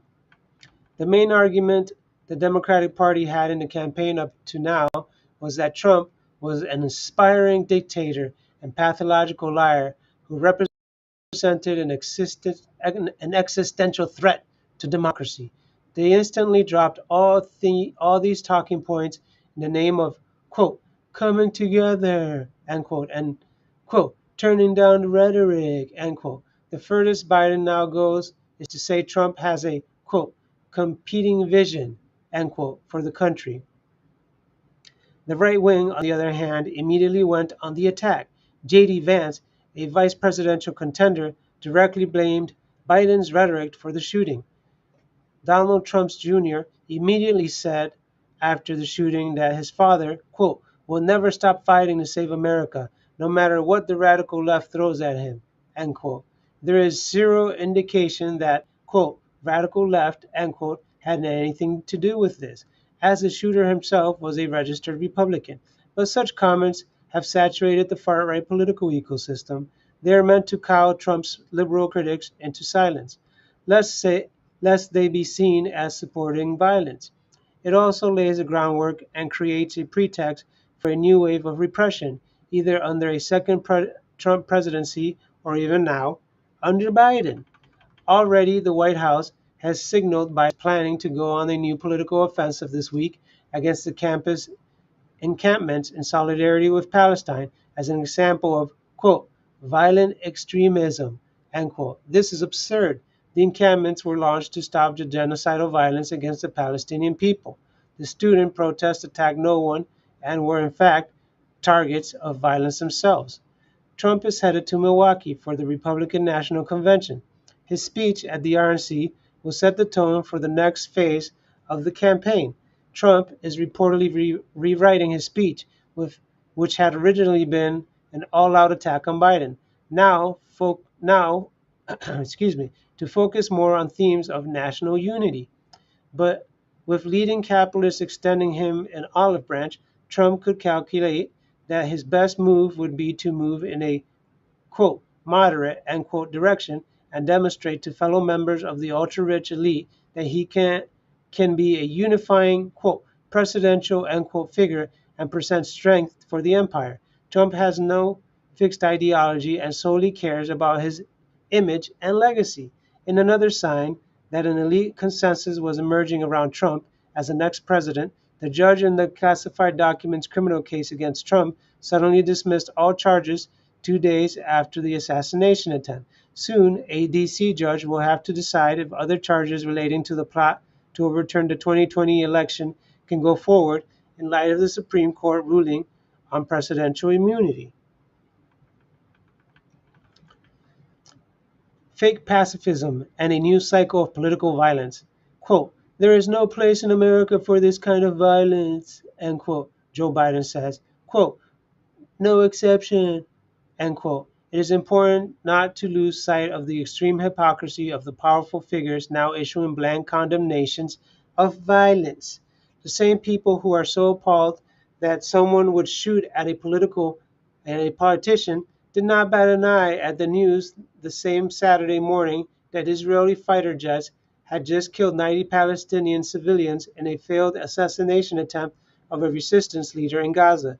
They normalize and defend all of the violence carried out by the state, whether in oppressed neighborhoods inside the United States, as the US Mexico border, or overseas. But they turn around and say, quote, violence has never been the answer, end quote. All the politicians who have suddenly become pacifists for a week don't really mean it. This is about their own safety and no one else's. More than anything, they are concerned about a new wave of political violence that would destabilize their rule. Contrary to Biden's assertions that such political violence is, quote, unheard of, end quote, working class leaders and social movement leaders have been targeted by violence throughout U.S. history. There have also been periods of U.S. history where violence and assassinations have been the method used to resolve disputes within the ruling class. The U.S. Civil War came about after years of escalating political violence.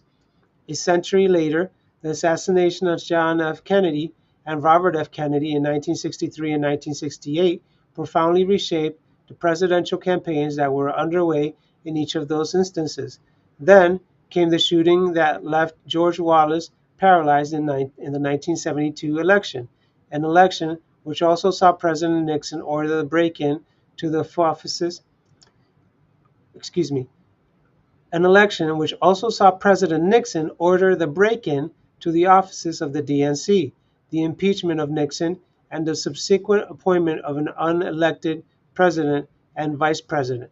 Gerald Ford and Nelson Rockefeller capped off this period of extreme instability in the ruling class, and to end it, Nixon was pardoned in the name of, quote, national unity, end quote. In periods of major upheaval domestically and internationally, the tendency to resolve struggles within the ruling class using violence grows stronger, as does the tendency to use violence against the people. Lest we forget, from 2017 to 2020, Democratic Party leaders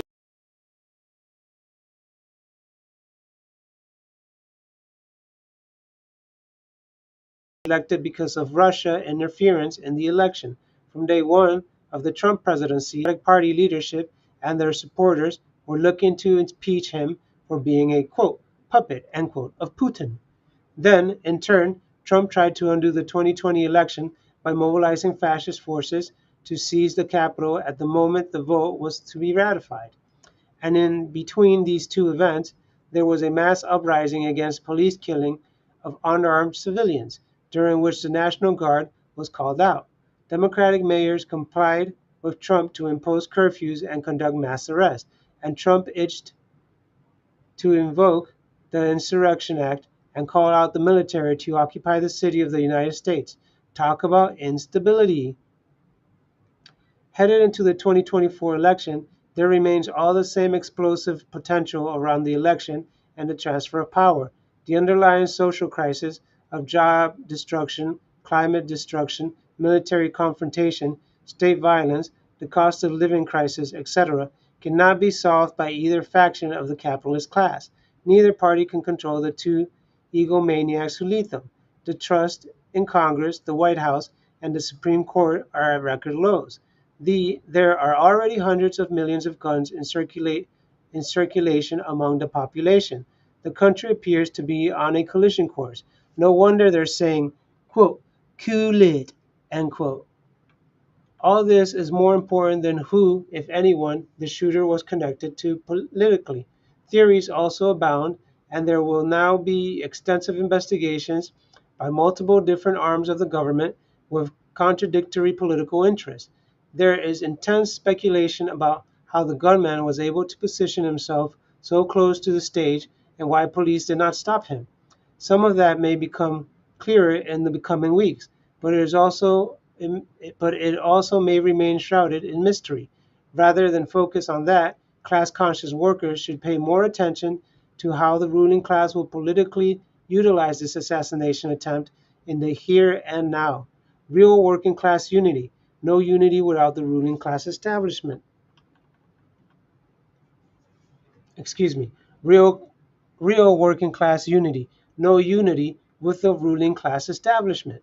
The Democrats now want to invoke, quote, unity, end quote, and American patriotism to silence criticism of the institutions whose legitimacy has been rapidly in decline.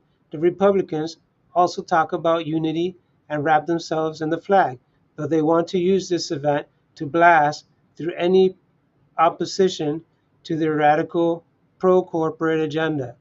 The hypocrisy of elite politicians aside, they are playing on a excuse me. The hypocrisy of elite politicians aside, they are playing on a sincere feeling about many working class people that the United States has become deeply divided in a way that has dangerous consequences. People do desire peace over instability, unity over division. The question then is, what is the answer to, quote, polarization, end quote. Socialists desire working class unity, but no unity with the tiny billionaire class that has doubled their profits in the last 4 years by exploiting people of all backgrounds. The problem is not that people are politically polarized, but that we are polarized on totally the wrong basis. Working class people who vote for Biden or for Trump, or neither, have more in common than they may think. They share the same problems, paying for rent, mortgage, a tank of gas, and a dozen eggs while dealing with stagnant wages, disrespectful bosses, decrepit schools, exorbitant childcare, and parasite insurance companies. They have almost no democratic say in any of it.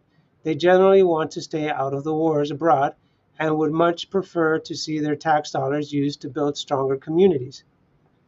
But both parties, representing two factions of the same ruling class, intentionally keep the working class divided into different political blocs, into the fiction of blue, quote, blue versus red, end quote, so each can be more easily mobilized in favor of their respective rulers rather than against their common enemy. Backed by powerful media institutions churning out content, both both factions each invent existential threats in the other and drum up points of division to keep workers estranged and voting out of fear. The Republican leaders are, of course, less subtle in their cultural appeals to racism, sexism, and xenophobia. The Democratic leaders, by contrast, use, quote, politically correct, end quote, language to signal sympathy for targeted communities while doing nothing for them and instead protecting the same system of exploitation and empire. For all the harsh rhetoric the two parties use against each other, the truth is that they are just shades apart on most of the issues that are important to the capitalist class. They are on the same team. They work for the same lobbyists and banks, enact the same surveillance policies against all of us, and work together to fund and arm Israel, Ukraine, and military contractors. They both work to keep third parties off the ballot and out of the debates. Both scapegoat immigrants for declining services. Neither fights for working class people. Our problem won't be solved when these two parties are more, quote, united, end quote. They are functionally already the same. As long as this deception continues, and as long as workers have to fight among themselves for the scraps left over by the billionaire class, there will inevitably be countless points of division and conflict. The basis of broad working class unity is a program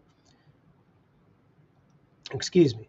The basis of broad working class unity is a program that advocates for taking away power of Wall Street and the military industrial complex, instead using the country's wealth to build up housing, healthcare, education, and good paying jobs, while rejecting all forms of hatred and bigotry. Since its founding, the small group of rich capitalists have maintained a hold on the political power in this country. For over 150 years, They have maintained this grip of power through two ruling class parties. The vast majority, those who those who labor creates all the real wealth in society, do not hold any political power and are only allowed to participate either as supporters of one of the two parties that don't represent their needs and interests, or as a spectator to a system dominated by big money. This is a plutocracy, not a democracy. Biden tells the public that Trump is the problem. Trump says that Biden is the problem. The problem is that the biggest banks, corporations, and capitalist owned media have dictatorial power over society, the government and its policies. We can create a real democracy in the United States by ending the stranglehold on political and economic power by Wall Street banks and corporations and their political servants in government. Yeah, as I was mentioning earlier tonight, both parties are practically the same. One is just more liberal with its identity politics, and the other is conservative. But when it comes to money, which is the bottom line in a capitalist system, they're the same. Uh, so we, as as a working class, can have different views of lifestyles, and we should respect our different views. Uh, but when it comes to the ruling class and money, there is no reason for for any working class American or human being to ever uh, bootlick or praise the elites, the billionaires, the 1%, and the 1% of the 1%. These are the people that actually oppress us, regardless of what party you prefer, because their hands are in all of it. They're the puppet masters moving the strings.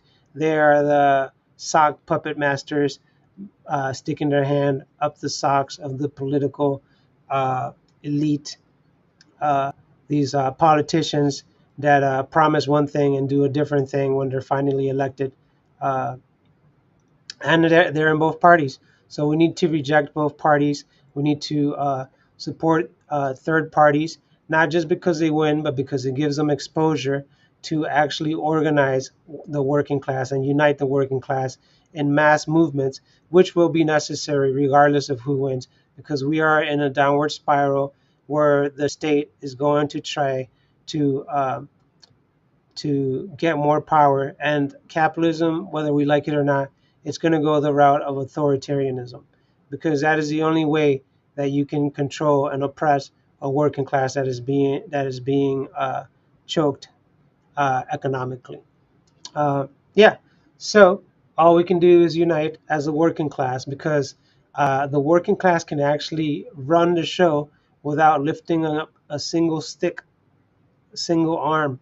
All the working class has to do is unite and say, we will not work until changes are made and production will cease. And the working class can support each other that way, even when it comes to food and necessities. All right. So, great article. Great article indeed. Um, of course, this article also mentioned the attempt against Trump. And I have my theories, and it's very simple. Uh, the Secret Service is just incompetent. The police state is just incompetent, and that's why they weren't able to protect Trump adequately. Uh, you could see that there was just a lot of fumbling and bumbling uh, by the officers and by the Secret Service. Uh, there was eyewitnesses that knew that this man was up there for like 3 minutes and warned and reported him, and nobody did nothing until the gunshots were fired. So um, this is just a bumbling of a decaying system that is inefficient in all of its forms. That it just creates for-profit systems that are inefficient, even down to security of the president, unfortunately. All right.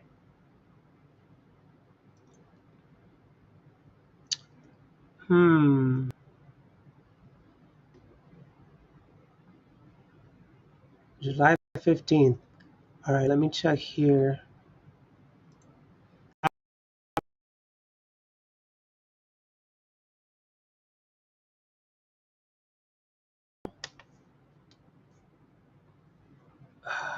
What is that drop? All right, so let's move on. I'm here 2 hours already. Wow.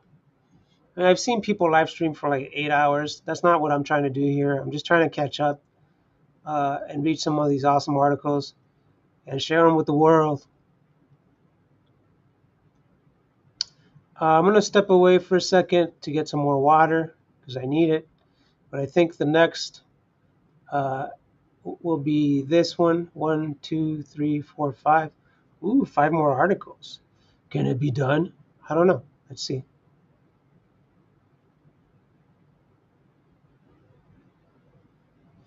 Uh, Trump's BP. It's time to take Cuba off this U.S. state-sponsored terrorist list. Out-of-town cops kill black man during RNC in Milwaukee. Money sent to Israeli groups blocking humanitarian aid in Gaza and is deductible. It doesn't look like there's any talking, any recent articles on Joe Biden resigning and Kamala being blessed to be the next president by Biden. Donations sent to Israeli groups blocking humanitarian aid to Gaza are tax deductible in the USA. That's awesome. Um, that's a good thing. All right, so let's start with part 3 of hour 3. So this is going to go, I mean, we've already done 2 hours. So yeah, this is going to go into hour 3. Yep, we're 2 hours in, so this is our third hour. I'm having a good time here. Uh, having a good time. Let me put the message here.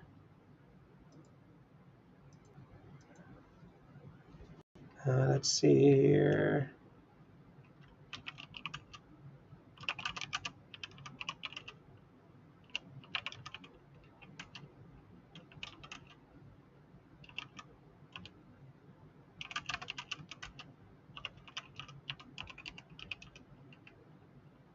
All right. So I'm going to get some water and be right back.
What I miss?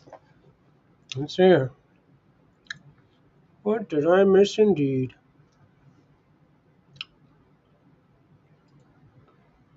Looks like I didn't miss anything. Good.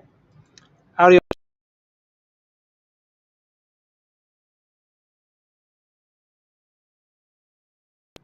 Oh, is that a mosquito? Die. Oh, that's not good.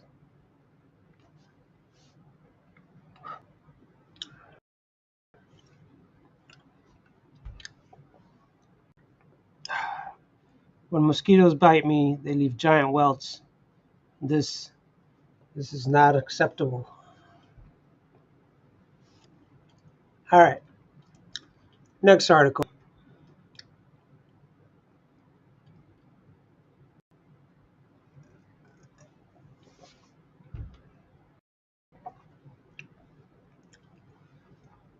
Now that little weird wall stain is going to bug me. Anyways, article reads, Grant Pass ruling, the real crime equals capitalist housing for profit. Manny Ibadi, July 15th, 2024. Quote, in its majestic equality, rich and poor alike to sleep under bridges, beg in the streets, and steal loaves of bread. End quote. Anatole France.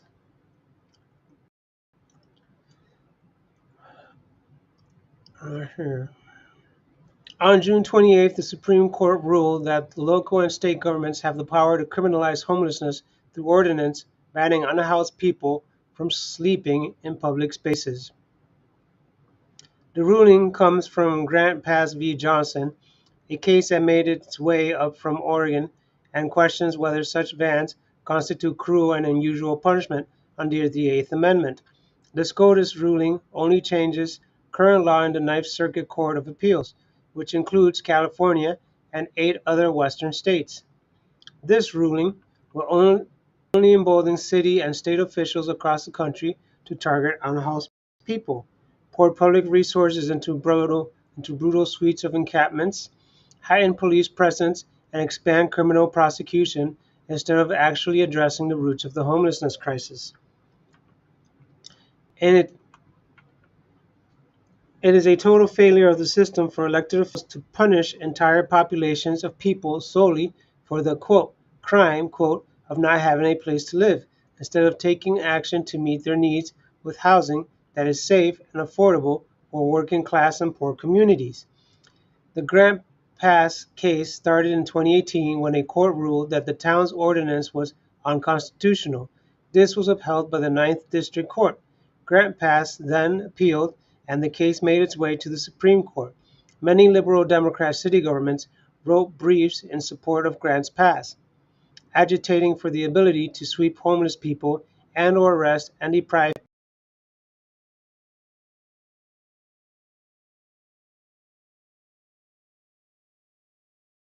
Pass.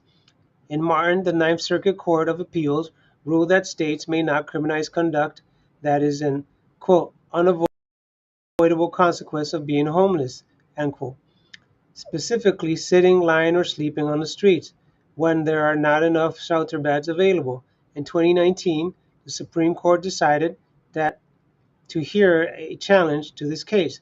Thus, Martin prohibited cities in the Ninth Circuit from enforcing anti-camping laws if they didn't have shelter spaces.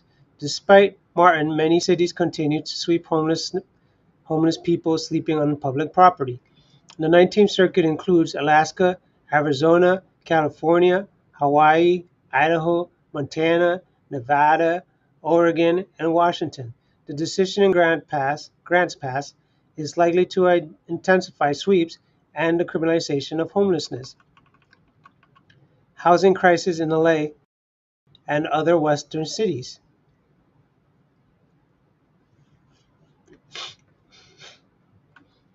Los Angeles has been at the center of the housing crisis for years. More than 75,000 people are experiencing homelessness across Los Angeles County, despite the rhetoric from elected officials who all ran on platforms to, quote, end homelessness, end quote. Angelenos have only experienced worsening tenant protections and skyrocketing rents that displace longtime community residents. These conditions are mirrored in other cities in the Ninth District jurisdiction.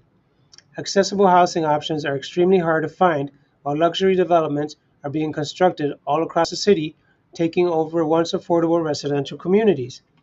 In 2021, Los Angeles implemented Municipal Ordinance 41.18, which has been used as a wide-reaching tool for city officials to sweep encampments, seize personal property, and increase police patrol under the guise of, quote, public safety, end quote.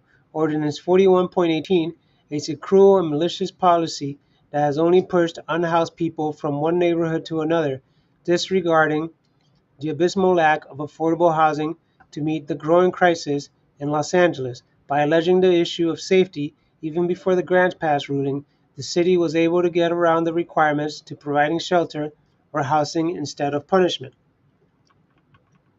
Under the capitalist system, individuals are forced into terrible conditions because the system fails to care for our more basic needs. Instead, the ruling class cultivates a culture of violence and dehumanization against people suffering from systemic poverty. Many people are just a few paychecks away from falling into homelessness. Yet Los Angeles City Council has failed to pass comprehensive rent control in the city, with the second greatest homeless population in the U.S. Rent control is either non-existent or under constant attack in many of the major cities impacted by the ruling. Los Angeles Mayor Karen Bass has touted the success of the Inside Safe program, a directive that declared a state of emergency to bring people inside from living on the streets. But the program has come under scrutiny for its issues of retention, funding transparency, and its low success rate.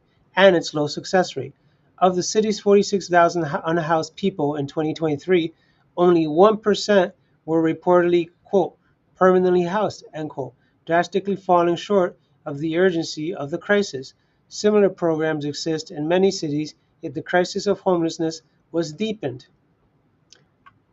The condition of Los Angeles and other cities in the West serve as an indictment against the entire capitalist U.S. system that prioritizes profits over the essential right to safe and secure housing. Elected officials would rather fund brutal police responses like sweeps and arrests to criminalize people experiencing homelessness instead of committing to creating the affordable housing required and demanded by the people.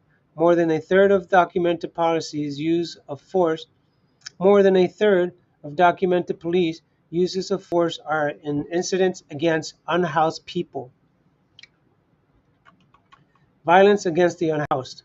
On June 17th, a University of Southern California fraternity member stabbed an unhoused man to death, claiming that he thought the man was armed and that he feared for his life. The investigation concluded that no weapons were found on the man who was stabbed, yet the student faced no charges for this crime. The reports made no mention of the extent to which USC has been an invasive force across neighborhoods in South Los Angeles, expanding its real estate territory and driving up rent prices, actively displacing low-income communities. We should reject the myth that unhoused people are inherently violent, and we should instead indict the capitalist system that deprives its people of the human right to housing, and that denies its people the ability to live and work in a society that takes care of their basic needs. We must fight to change the system that is driving countless thousands of people into homelessness every year by organizing for a socialist future. We must abandon the corrupt two-party system that only serves the rich and powerful. Building a people's movement is the only way to secure the human right of housing for all, from the unhoused people living out on our streets to the tenants being threatened with eviction, and the communities living in low-quality housing conditions due to systemic neglect. Fight for socialism. Fight for housing as a human right. All right. So, 70,000 people homeless in one state. America has about 600,000 homeless in the states, and about 15 million empty homes, vacant homes. Way more vacant homes, about 30 times more vacant homes than there is homeless people in America. Obviously, they can be housed one way or another. Obviously, there's giant warehouses, there's giant malls that are being abandoned, and they can be converted, be made useful for rehabilitation centers, for homeless shelters, for affordable housing, for housing as a right for all. When socialists say housing as a right, we're not talking about giving everybody their own mansion, but giving everybody a room for somewhere to sleep, somewhere to rest, This should just be a basic right.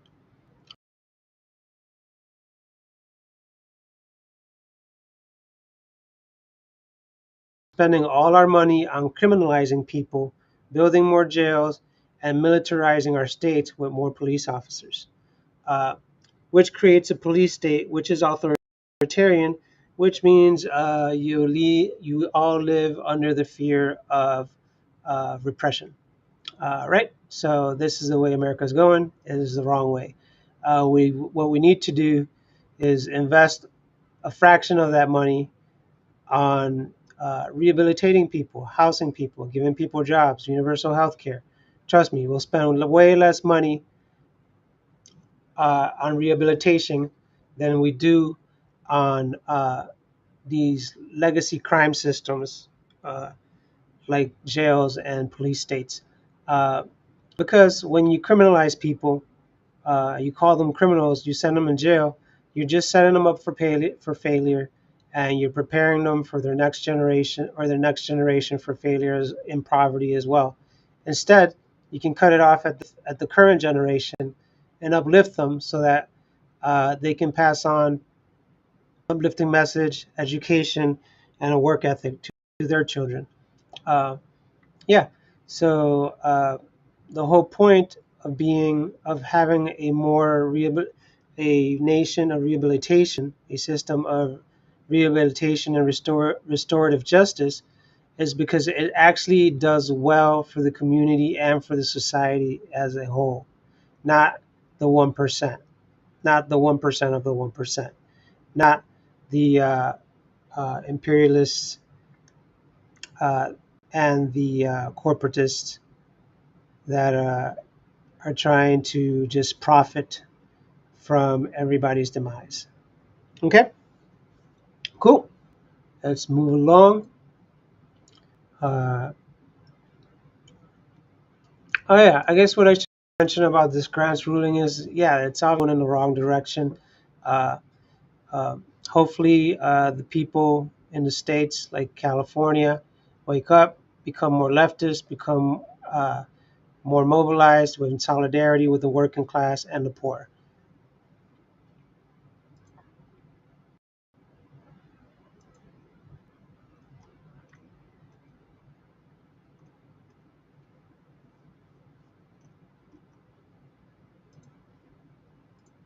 Microphone check 1 2. All good. All right. Look at this guy wearing eyeliner again. That's a cool look. It's a good choice, I suppose. Trump's VP pick, JD Vance, con man working for Wall Street.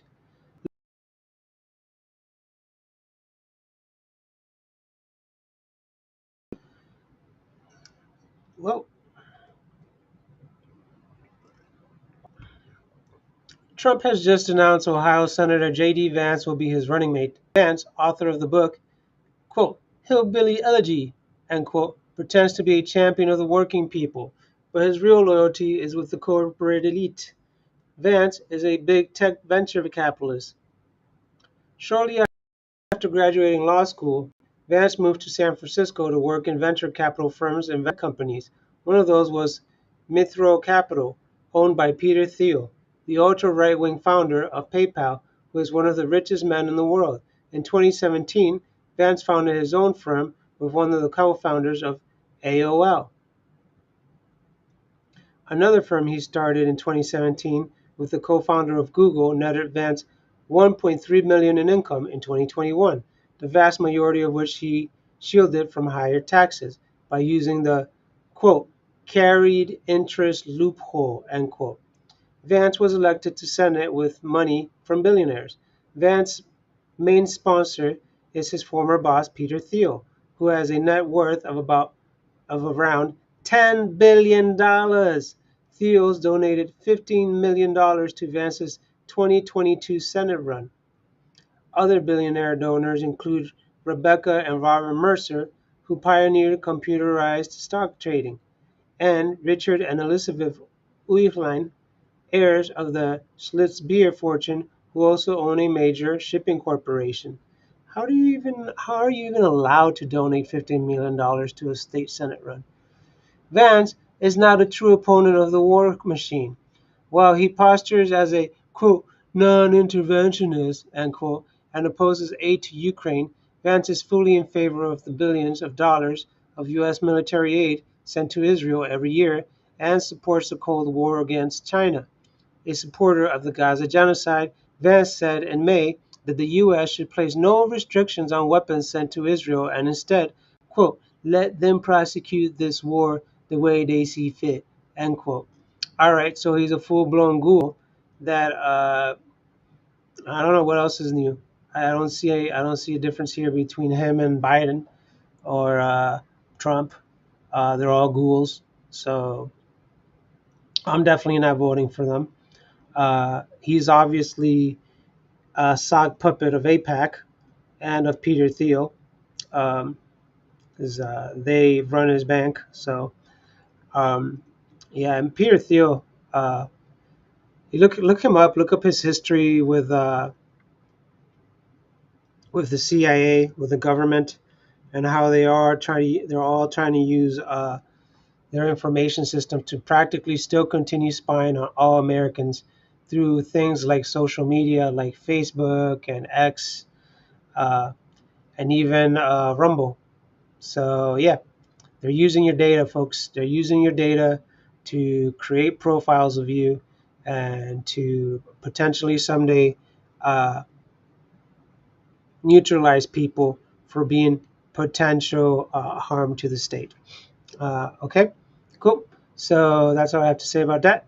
I'm gonna keep going here. Trump's VP pick.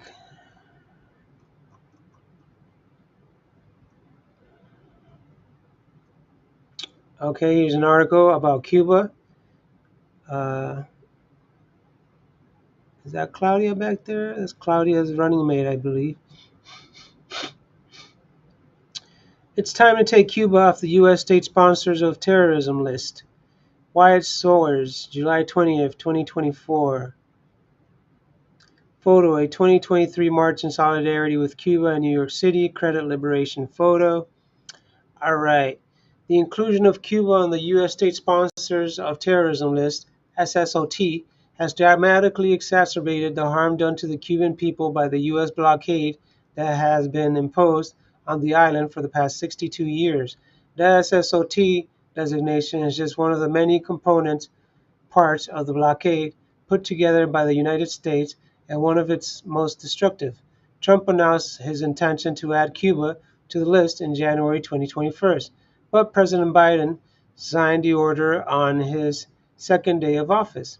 As a result, Cuba has fallen into one of its most difficult economic periods. There are now widespread fuel, electricity, and food shortages that have made covering basic necessities a hardship, thanks in no small part to the SSOT designation. Cuba has strongly protested the designation. This May, Bruno Rodriguez, the Cuban Foreign Ministry, stated that, quote, the clear and absolute truth is that Cuba does not sponsor terrorism, but it has been a victim of it instead, including state terrorism, end quote. Indeed, Cuba has been the victim of numerous terrorist acts since the triumph of the Cuban Revolution. One of the most notable incidents was in 1997 when CIA-trained Cuban exiles carried out a series of hotel bombings in Havana. Support for removing Cuba from the SSOT designation has the support of people's movements around the world, as well as the United Nations. Last year, the UN General Assembly had an almost unanimous vote to lift the blockade and remove Cuba from the SSOT list. The only no votes were from the United States and Israel, while the only abstention was from Ukraine. While the Biden administration has not said that it will remove Cuba from the SSOT, cracks are beginning to emerge in their policy.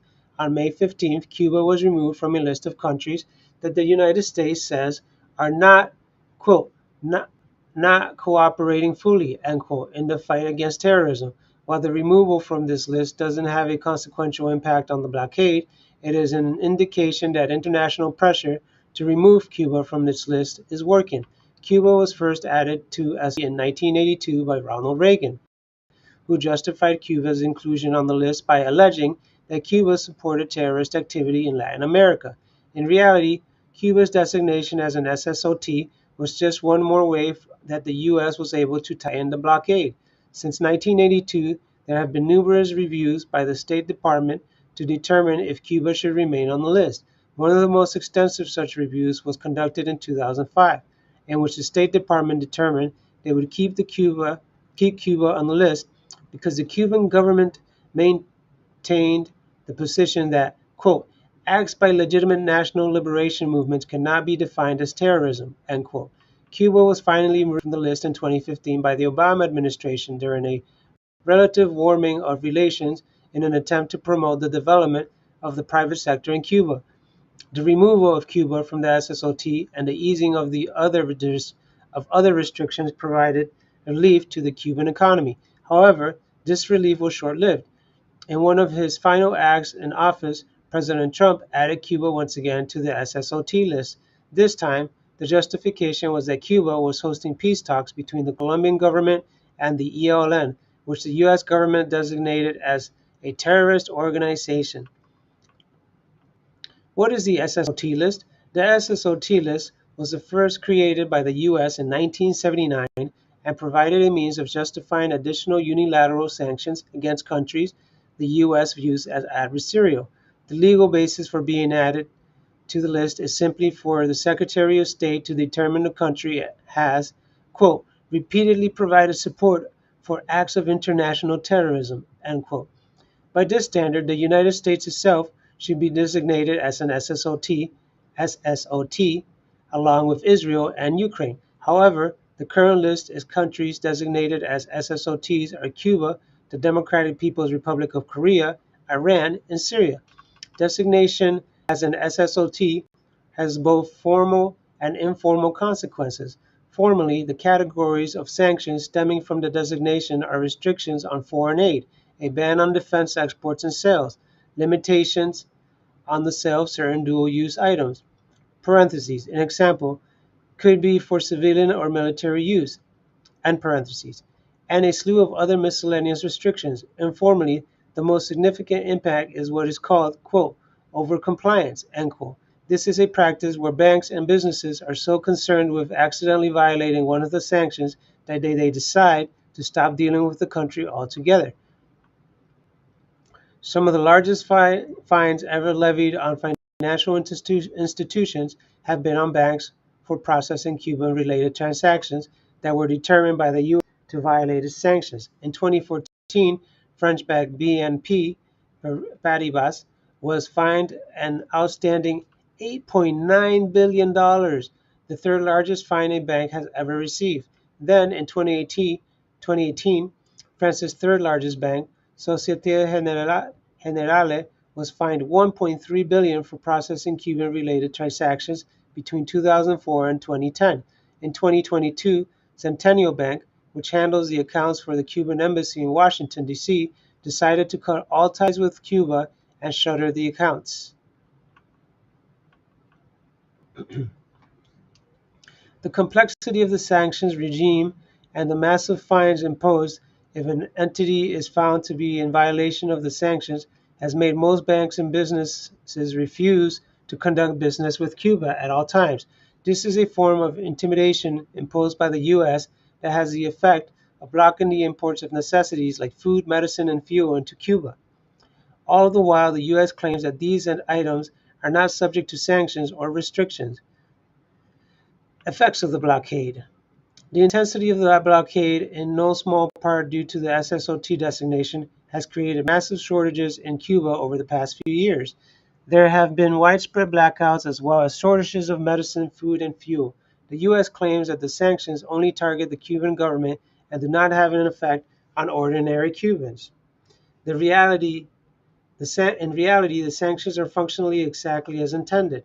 The current U.S. policy towards Cuba was first set out in 1916 when then Deputy Assistant Secretary of State Lester Mallory wrote in a now declassified memorandum that the U.S. should take action to deny, quote, money and supplies to Cuba. to decrease monetary and real wages, to bring about hunger, desperation, and overthrow the government." End quote. The creation of hunger by the blockade is not some accidental effect, but the primary goal. Earlier this year, even the wheat mills in Cuba were running at only a third of their normal capacity, and there was a shortage of bread. In April, organizers with New York-based nonprofit, the People's Forum, started a fundraising campaign to send 700 tons of wheat flour to Cuba to help alleviate some of the shortages. Organizers stated that they contacted 14 different US-based flour mills and distributors, and not a single one would sell flour for export to Cuba. In the end, organizers said that they had to purchase flour thousands of miles away from a Turkish supplier at a substantially higher cost. The blockade has the effect of making many imports impossible, while in other cases it greatly increases the time, cost, and complexity of importing goods. The economic effect of the blockade cannot be understated. March of 2022 and March of 2023, it is estimated that the blockade cost the Cuban economy $4.86 billion. Not only that, but it is estimated that Cuba's economy would have grown by 9% over this period without the blockade. Instead, the Cuban economy grew by just 1.8% in the year of 2022. It's time to take Cuba off the SSOT list. Let Cuba live, you SSOB. The SOB part was included by me. Um, yeah, so this is absurd. This is exactly how capitalism and imperialists in the Western Empire work. They uh, they try to isolate socialist nations and states, and then say, "See, socialism doesn't work." Maybe because you got your boot on their neck.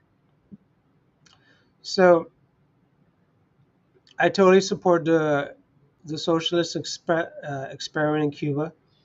Uh, I totally understand why Fidel Castro did what he did to liberate Cuba from capitalists, uh, to liberate the people. Um, and if capitalism really worked, then they wouldn't have to oppress uh, places like Cuba uh, and try to create coups and regime change where they please. So let's hope that I have no expectation that the next administration is going to uh, uh, release Cuba from the SSOT unless it's a worldwide effort, which the UN is toothless. Uh, but maybe with that and some working class pressure around the world, uh, it can be pushed and pressed. Uh, but yeah, let's see what happens. Uh, I hope I can support Cuba in any way possible soon. Uh, that's my goal. One of my goals in life, to go to Cuba, visit Cuba, and learn more from the people there. Cool. All right.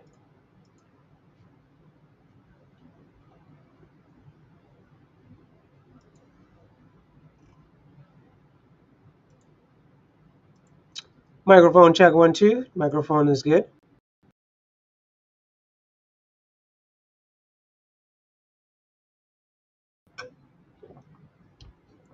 I'm chugging along here, chugging along. All right. Out of town cops kill black man during RNC in Milwaukee. Community erupts in protest.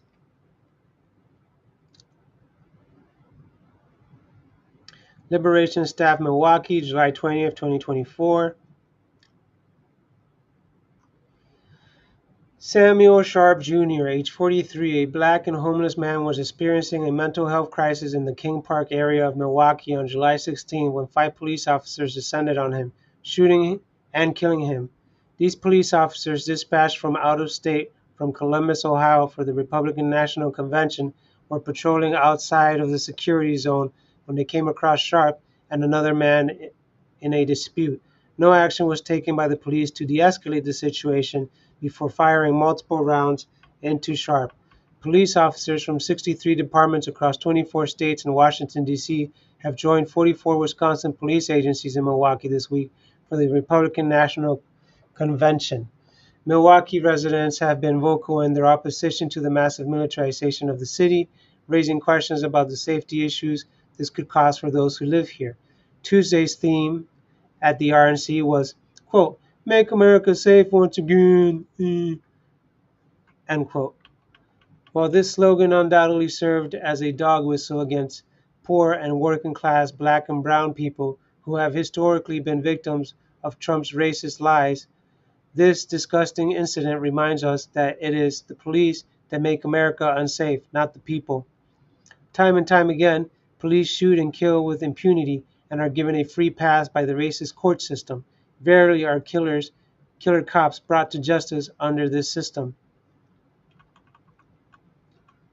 Community takes to the streets. Only hours following the killing of Samuel Sharp by Columbus police officers, community members and activists rallied in King Park for Samuel Sharp. Quote, "You have a cop that comes from out of town that knows nothing about our neighborhood, knows nothing about what's going on, and then you kill him, Samuel Sharp. It makes sense," quote, unquote, commented one lifelong King Park resident to Liberation News. Before taking to the streets, numerous speakers gave comments on the killing of Sharp, the dehumanization of Milwaukee's growing houseless population, and the systemic white supremacy that marks black people for police violence. Sharp's sister, Angelique Sharp, speaking on the systemic violence against black men by the police, said to the crowd, quote, "They treat their lives like they are disposable," end quote. After comments, Milwaukeeans took to the Joliet Street and around the community surrounding King Park. Not long after starting, they paused for a moment of silence at the spot where Sharp was slain, his blood still staining the street. The place where Sharp was killed was close to the houseless encampment where he and others around the area where other encampments and houseless people were. End the war on Black America. The high incidence of police violence against black people is a feature, not a bug, of American system. The growing number of people becoming unhoused is also a built-in feature of the American system. American capitalism is reinforced by and reinforces police violence as they work to protect the property and profits of the rich. From the period of chattel slavery to current times, American policing has violently targeted African Americans. Every day, all over the U.S., police kill and brutalize people. Private security are also deputized to do the same, as exemplified by the killing of Devontae Mitchell by Hyatt Regency Hotel security, Milwaukee, only a week and a half before Samuel Sharp's death. To abolish the racist police system and end its violence, we must get to the root of the issue. Capitalism places property and profits over people. To end war on Black America, we must end capitalism. That's right. It's a system, the state, the capitalist system that makes profit from killing people in this manner. Instead of humanizing homeless people, we villainize them and we shoot at them like if they're like if they're rodents. Uh, this man obviously did not need to be shot at. If you have 4 police officers and you have one guy acting wild, why not try to just pepper spray him or take him down by force? That is not lethal. But no, these men, and it's not just these outside police officers, it's all police officers, are trigger happy. They're trained to protect themselves before actually protecting the people that they serve.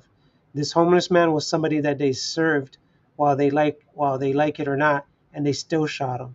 So there is no justification for it. They will shoot any person uh, just like they shot him. It doesn't matter who you are. Uh, and obviously uh, the grunt of the pain is felt by poor people everywhere because poor people are the ones that end up homeless, that end up mentally ill, or they have mental illness that isn't treated. And they should be treated, they should be housed, they should be rehabilitated, they should be supported. And that is the leftist way. They shouldn't be treated like rodents. They shouldn't be jailed. They shouldn't be caged. They shouldn't be villainized. Um, they should be helped.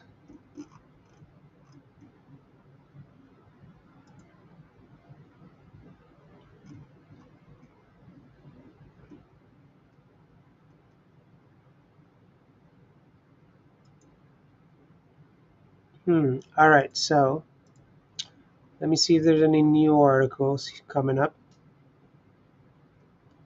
Is this the same article, Money Sent to Israel? No. All right. So technically, I got two more articles to read. If they're short enough, I'll just keep going and I'll finish up tonight. Uh,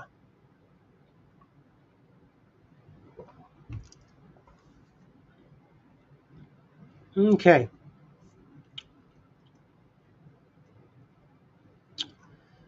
This article headlines: Donations sent to Israel groups blocking humanitarian aid to Gaza are tax deductible in the U.S. by Samina Rahman, July 22nd, 2022. While Gaza and multiple refugee camps across Palestine are facing widespread extermination campaigns by Israel far-right ultranationalist groups aid in this process by blocking humanitarian aid from reaching Palestinians.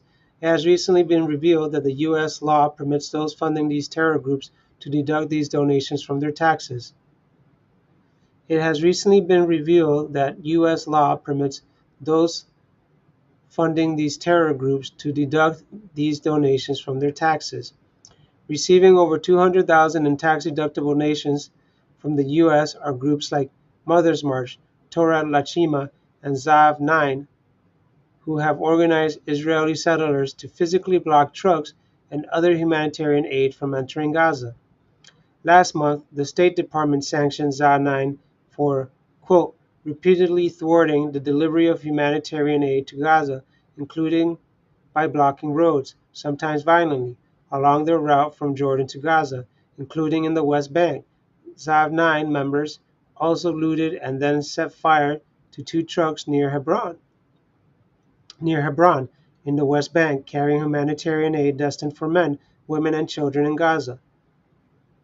Quote, these terrorist acts are encouraged by ultra-right-wing rhetoric from Israeli politicians like Ben Gvir, and Netanyahu.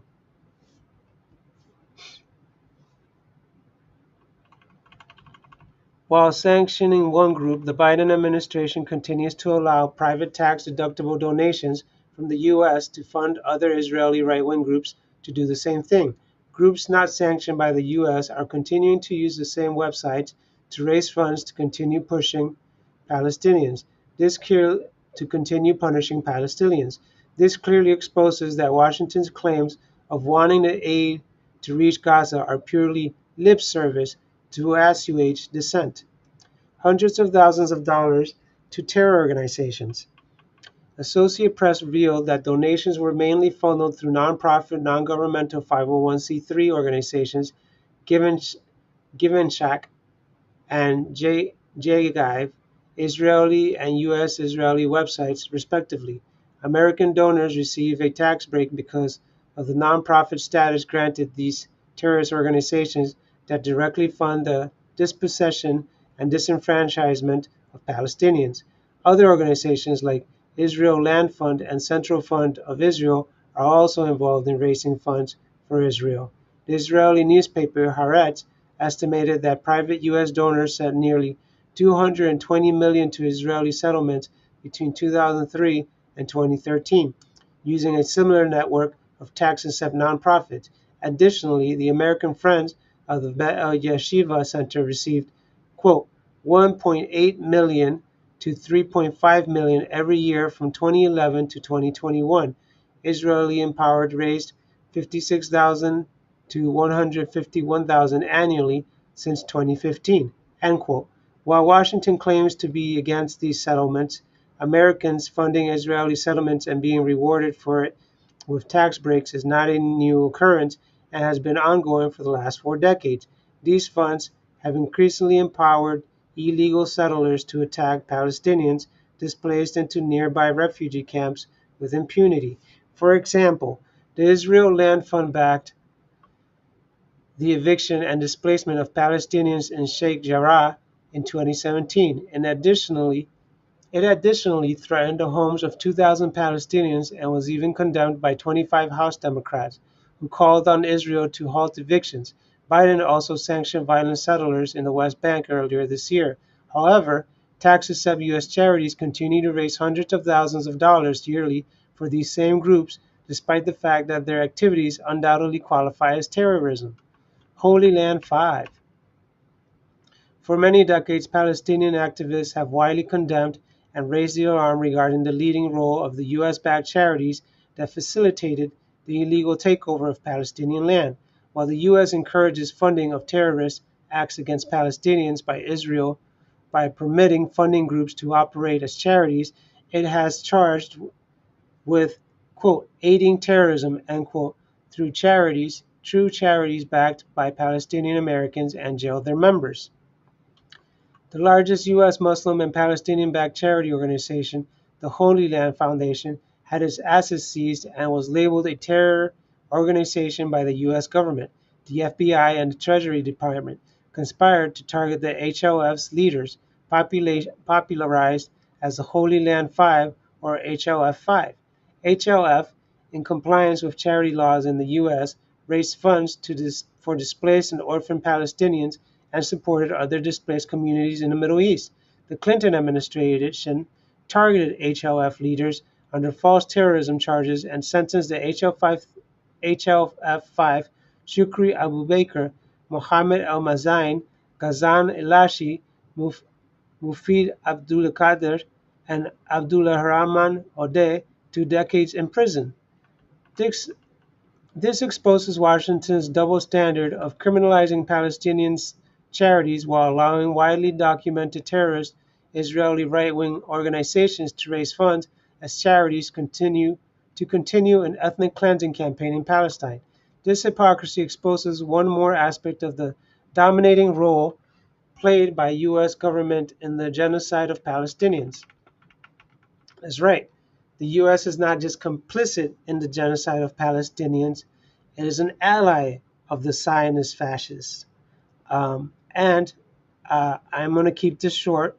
Israel should be dissolved, doesn't belong there, and Palestine should be free. And yes, the U.S. is enacting terrorism and funding terrorism, as it has always done. That is just the way. So we must unite as the working class against anybody, any group uh, that funds terrorism and the oppression of other people. Cool. All right. That's all I'm going to say about that.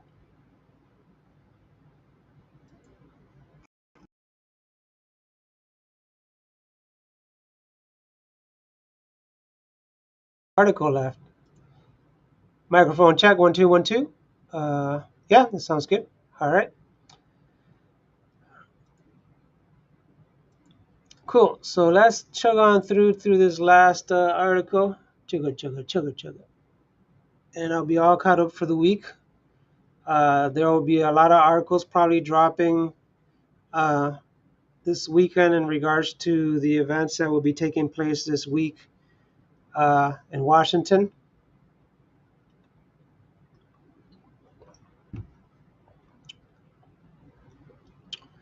My hope is to, after this article, now that I have this current station, to just randomly jump online whenever I can to read new articles as they drop. Read them while they're hot. All right. Donations sent to Israel groups. Excuse me. Title of article is Donations sent to Israeli groups blocking humanitarian aid to Gaza are tax deductible in the U.S. Samina Rahman, July 22nd, 2024. 3 minutes. 3-minute read.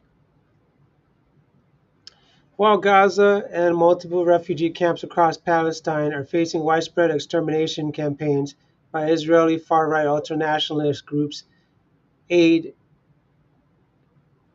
by Israel, far-right ultra-nationalist groups aid in the process by blocking humanitarian aid from reaching Palestinians.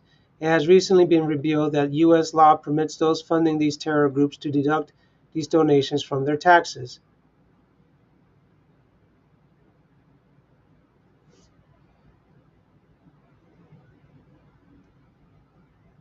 Wait a minute.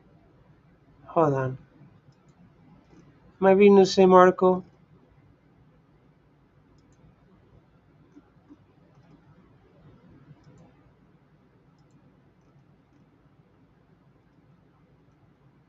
Hey, I already read this article.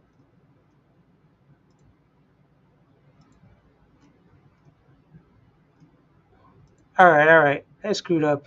I'm done reading. I'm all caught up. That's so weird that it's set up like that. Because, okay, I just thought there were two separate articles on the same issue because this one says money sent to Israeli groups blocking humanitarian aid to Gaza is tax deductible in the U.S. And this one says donations sent to Israeli groups blocking humanitarian aid to Gaza are deductible in the U.S. The U.S. criminalizes Palestinian charities while allowing Israeli terrorist groups to raise funds posing as charities.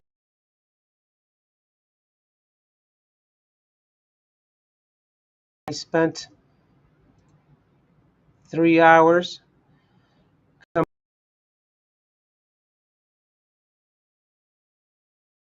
uh, to add more to this article, I guess, since I'm all done. Uh, just think about what the U.S. is doing. They spent millions of dollars creating a fake harbor that was never going to work, that has now been torn apart. And they let humanitarian aid that comes in through the roads into Gaza to be blocked by fascist activists. Um, when Joe Biden, the U.S., has the power to just say, listen, BB, if you're not going to let food in for these people, we're just not going to support you anymore. We're just not going to align with you anymore. And we're going to arrest you. Right? But no, that's not what happens because this is a big money market scheme uh, and a big power consolidation scheme by the U.S., by the empire, to try to control the Middle East. Um, I don't think it's going to end well. I think the world is seeing this for what it is. It's a crime against humanity. And only Americans that want to turn a blind eye, that know that this is a crime against humanity, but are just really just being selfish and just supporting this because they just want America to stay on top. And then there's some that are totally oblivious and just repeating propaganda from whichever party they're in. Um, But no, we must be honest as leftists, me as a Stoic, practicing Stoic, that this is wrong. This is not the way to treat human beings anywhere for any reason. Uh, and we must do our best to bring these issues to light, to expose these horrors, these war crimes as what they are, and to bring these people committing these war crimes to justice. Um, I have no expectation that the UN will actually come to the aid of Israel, I mean, of the Palestinians to stop Israel. It's just performative, unfortunately. But nations independently should join to assist the Palestinian in the Middle East uh, and stop the apartheid, stop the genocide there. Uh, Full support to all of humanity, to all of the working class around the world. Don't forget that we're all oppressed by the same ghouls, the 1%, the billionaires, the enterprise, uh, the oligarchs, and their sock puppet politicians. We must call it out as what it is. We must educate people to proceed in making the world a better place, not just for ourselves, but for future generations. I am under no false sense that I will see any fruits of my labors as I live, uh, that I will ever see socialism spread worldwide in my lifetime. But any little win helps to make the world a better place. And as socialists, as communist or leftists, we stand as proletariats to spread the word, spread the knowledge, uh, and work within our communities, and not only our local communities, but our communities around the world, to help everybody and make the world a better place. A better place. All right. So that is my analysis on this article, on these articles today. Uh, let's see here. All right. Let's look at the store. Anybody want to look at the store here? We got the store. We got the book. We got the mug. We got the clothing. Let's see here. What we got here for clothing? We got any red shirts? We need some red shirts for Wednesday, right? Alphabetical A through Z. All right, let's just coast along here. Housing is a human right. Yes, yes, yes, it is. Free them all, long sleeve T-shirt. Yes, free them all indeed. Freedom for Palestine. Coups, wars, sanctions. No coups, no wars, no sanctions. That's what's up. How about this one? No revolution without women's liberation. Yeah, that's what I'm talking about.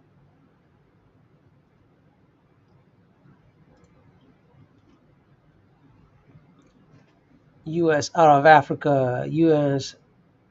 hands off Cuba. Break the chains. All right. I see what's going on here. Um, I want a red PSL shirt. That's what I want. How do I get that? How do I get a PSL shirt? I want a PSL shirt.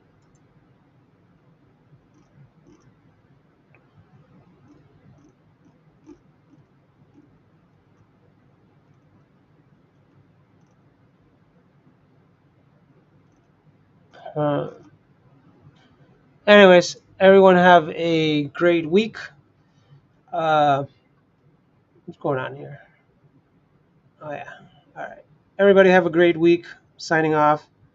Don't forget, if you want to help, uh, the simplest, most direct way to help is help by donating to Liberation News.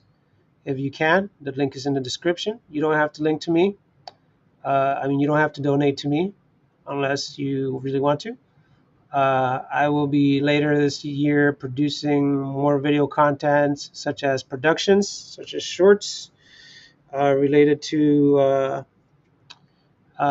left movements.